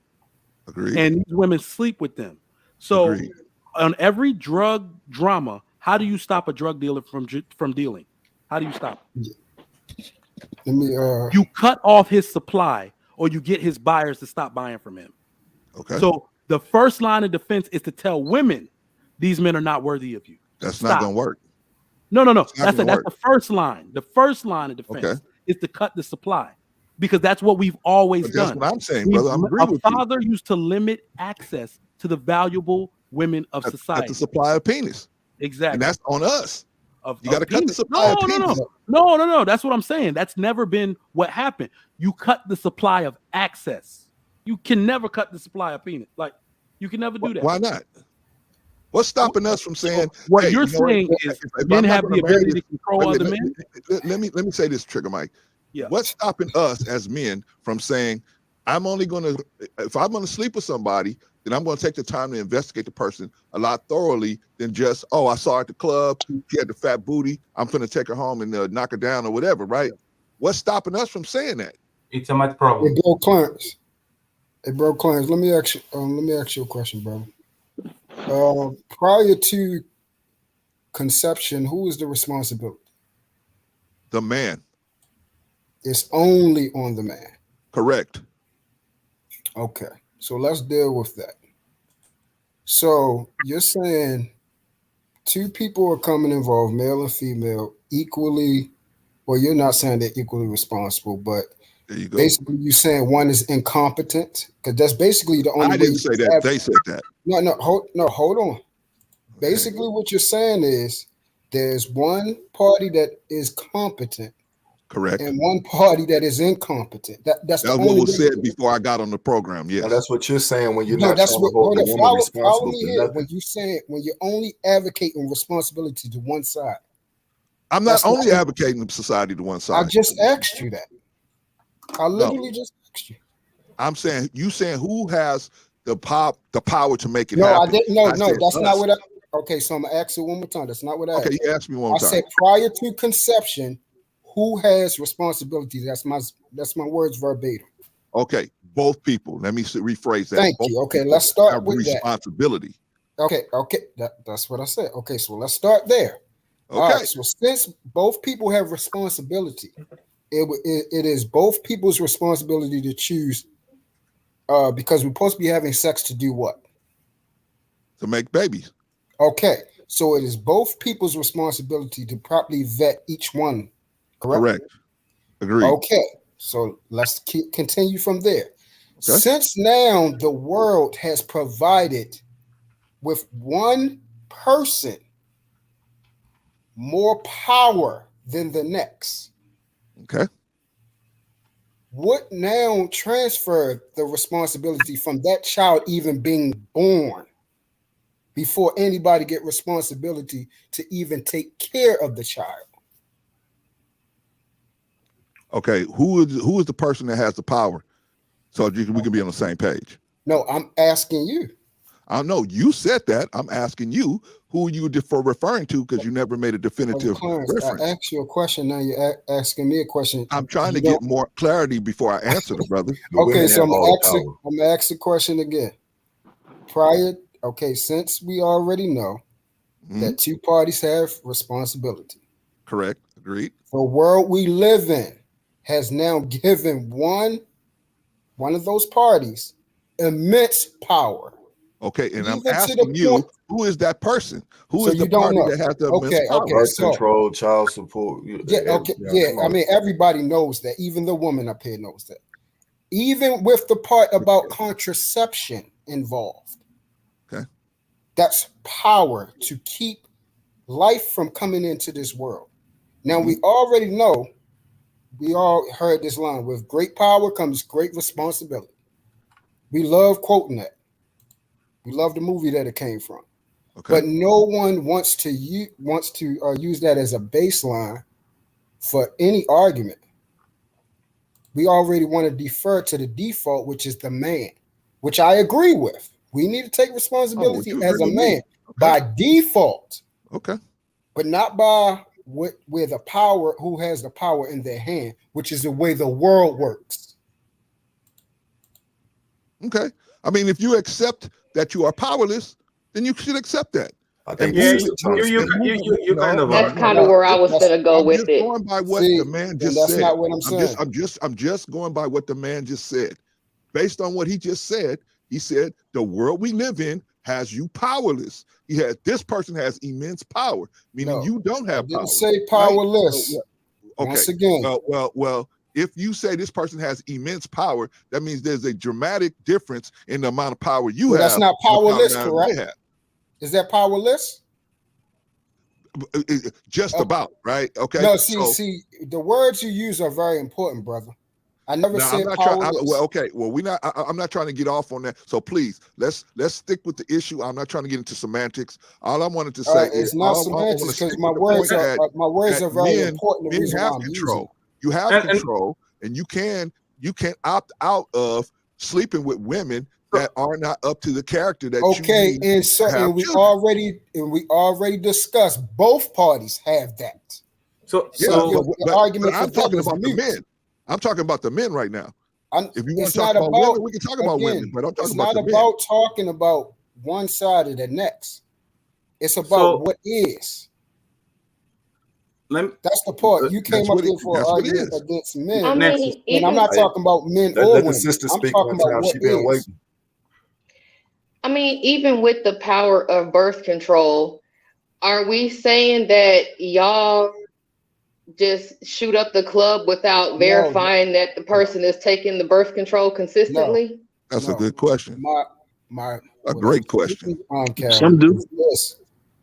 Y'all have the power to control whether life even exists in this world. So do you, brother. Whenever the baby is a woman by herself can decide whether or not if that baby makes it to term, and the man has no control over that. Yes, he does. if you Yes, make you I do. mean, he does because he gave me his sperm, right? There you go. One moment, please. So if a man makes with a guy, he's in love with her, and she gets pregnant, and he's like, "Oh, I'm so happy we having this kid." And she's like, "You know what? I don't want this child." There's nothing that brother can do to stop her in the slightest by law. There's nothing he can do. Yeah, and they You're allow right. So Even though you he's love telling her somebody. he don't want no But dog, what's she will go ahead and bring that the child only in way and that she force can him. even make a decision like that is if you give her the power to make it by giving her the sperm. Correct? There's some truth in that, but we're not saying there's some truth in that, but we're not We just saying gonna jump the men over that. are powerless. We're talking about who has the most control in this situation. Okay, so once Well, again, how can anybody have so control? once again, I'm unless gonna do it you one give more it to time, them? bro. I'm So gonna do my it one If thing more is, you don't give it to why? them, how can they have the control? Okay, so You have check to this give out. them Let's the say I choose to lay down with a woman. We Right. both know that I'm not using a condom, brother. We're Okay. both being irresponsible. Correct. So the responsibility, once again, is in both hands before contraception. I agree, brother. But I'm Now, saying to after, you, okay, so once I'm again, telling you what a man you're can not do. listening. You're not listening. Uh-huh. Once again, after contraception, it is one person that controls whether that life comes in here. That's what you're missing. But no, but Yep. you're Whether or missing. not, Before that, there's one person that controls whether that life is Who? even put. No, there's one person that controls whether the life is even created and to even the contraceptive decision to even be made, and that is Who? the man. There's the woman. There's the woman. No. No, Wait, it's the man how- You because just whether or said not don't you have nobody birth have control or responsibility. not. I wouldn't have had sex if she wouldn't have let me. We don't. Explain how Relax, women Mike, folks. you're control. muted. We ain't Mike, all So Okay. y'all women. just You're on mute. y'all just can't control not shooting up the club. All right, y'all. So, We okay, got so outlets. once again, We got outlets where we can do this, but this show is constructive. yeah, I'm dropping At down. least it's supposed to be. Yeah. All right, we got all weekend to go at this, and I want to see everybody there this Mike, can weekend. I? You know, I don't know if you're Patty. finish I Yeah, want I to had get a some new question people too. in I had a 'cause question too. I got to go get my haircut. Y'all see this catastrophe on my head, so go ahead. All the people that haven't Yeah, gone yet. Who came in first? Hold on. Patty. Mr. Walker. What's up, man? How you doing, brother? Happy to be here. I tell you what, I came in a little late, but I've heard pretty much everything here. I just want to say a good rule of thumb as far as this conversation.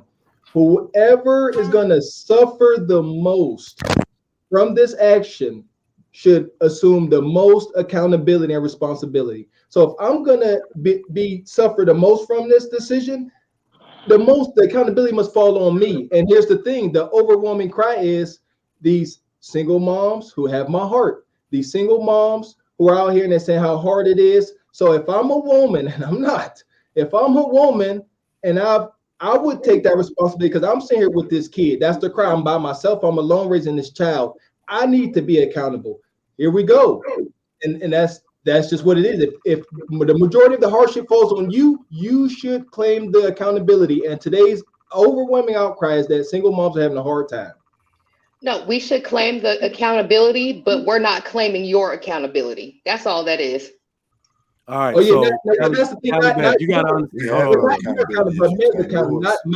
Men's, not mine, not personal, not mine. I'm accountable as hell. But men's accountability, yes, men are accountable. Men, at the end of the day, and we talked about this for Trigger, Mike. When it's all said and done, that accountability does fall on the man, because the men being absent, men not being responsible and respectable, is a big reason why our community is in the shape that it's in. That's a fact. Nevertheless, if we're going to move forward and actually make some change, we must take accountability on both sides. Everybody must say, I did this right, I did this wrong. I must change this, I must move that way. But we can't absolve ourselves of accountability. That's true. All right, Mr. Charles, welcome. Let me get Yeah, how you do? Can you hear me? Yeah, you got an echo though. Turn it down a little bit. Okay, hold on. Hear me? Yes, sir. Okay. I had a question for hold on. Turn on some more. Hear me? Echo? Yeah, still echoing. I don't know. Yeah, I don't know. It's almost down to. Now you got YouTube open on the background, like I think now he's good. I think now YouTube open. Nah, I'm on my phone. I don't have no It's YouTube. good now. Now it's okay. It's fine. Good. Okay, okay. Yeah, I had a question for brother Clarence. Have you ever been to Haiti? Have I been to? No, I have never been boots on the ground in Haiti. No. Well, then how can you speak for Haitians and what goes on over there? Because you're saying I know Haitian people. I know some Haitian people who explained to me the situation. Plus, I've seen footage of some of the stuff that's going on over there with no what do you call that, welfare type of situation. So definitely, there's no welfare over there. Huh? We don't have welfare. That's what I'm saying. That's what I was explaining to the gentleman. Well, yeah, because you made the broad statement that Haitians, I guess Haitian women was to sleep with another Haitian poor man off the merit. It doesn't happen it doesn't happen like that. Now there are circumstances where it does happen, but that's not the norm. That's what I'm saying, brother. It's not normal here, but it happens, right? Well, I don't know. I mean, because like this is why a lot of the women, from what I see, why a lot of the guys in prison somewhat have a good overwhelming chance with a lot of the free women on the outside while they're in prison. So I don't that doesn't happen where I'm from in Haiti. Can you explain that a little better? I didn't understand that. I said, if that's your point, then why do women who are free and single on the outside seem to choose guys who are prisoners in America? Because they don't follow a logical thinking process sometimes of sexual selecting, right? Same thing with the men, right? You go to a club and you go and you see this person and you're attracted to them physically, right? And so you say, there's nothing wrong with recreational fun. With that's as far as you're supposed to take it. Is if you have 70% of your children being born outside of wedlock and in single parent homes, obviously there's something wrong with recreational sex. Then you try to put majority of the blame on the men when there's a gatekeeper, which is a woman. But what I'm saying to you is there's no gate if you don't give them the sperm, there's no gate. See, no, the gate is still there. Once you give them the sperm, the gate is still there. No, the gate is still there because let's just say hypothetical that a woman sees a guy who she's probably not into, but he's very financially stable. He has good income. Blah blah blah blah. You heard this scenario before, and she decides to have a baby to be able for leverage and for income resource purposes only. Okay. So what about in those situations? He thought everything was good, but then she done flipped on him as soon as 9-10 months after the baby was born. Okay. So is it so? Is this? No, I mean, situations happen. That doesn't absolve him from taking care of his child, does it? No, we never said anything. Or at least I never said anything about a man not. Brother, okay, go ahead. Now let me finish because I can never complete the good idea. Okay, so that doesn't just because he gotten involved with a woman that he didn't take the time to vet properly, and he ended up having a child with this woman, and then he got the switcheroo. That doesn't absolve him from taking care of his child. So it's the man's fault anyway. So Charles, give me just a second. Pretty much. I know you want to cut your hair, so I'm going to big chart. This is literally a math problem, a giant math problem that you guys clearly don't understand, right? Let's talk about numbers real quick. If you have a village with 200 people, 200, okay, 100 righteous, naive, emotional women, and 90 righteous, honored men, but 10 playboys, right? 10 degenerate men. Those 10 degenerate men, if they trick 3 women each, you have 30 kids that are going to be raised in a single parent household. This is the damage that 10 men can do in a 200 number village. And I right? think 10 men, and this is the optimal. We don't have a perfect society. So in an optimal society where 90% of men are righteous, honored, responsible, 10% of those men can do a massive fucking damage. So this conversation about discipline needs to win. Let's start to preach vaginal discipline, okay? Yeah. Vagina discipline. Let's try. Yeah, that's how it was before. If 10 men can make this amount of damage, women need to do better. Because you know what, brother Clarence?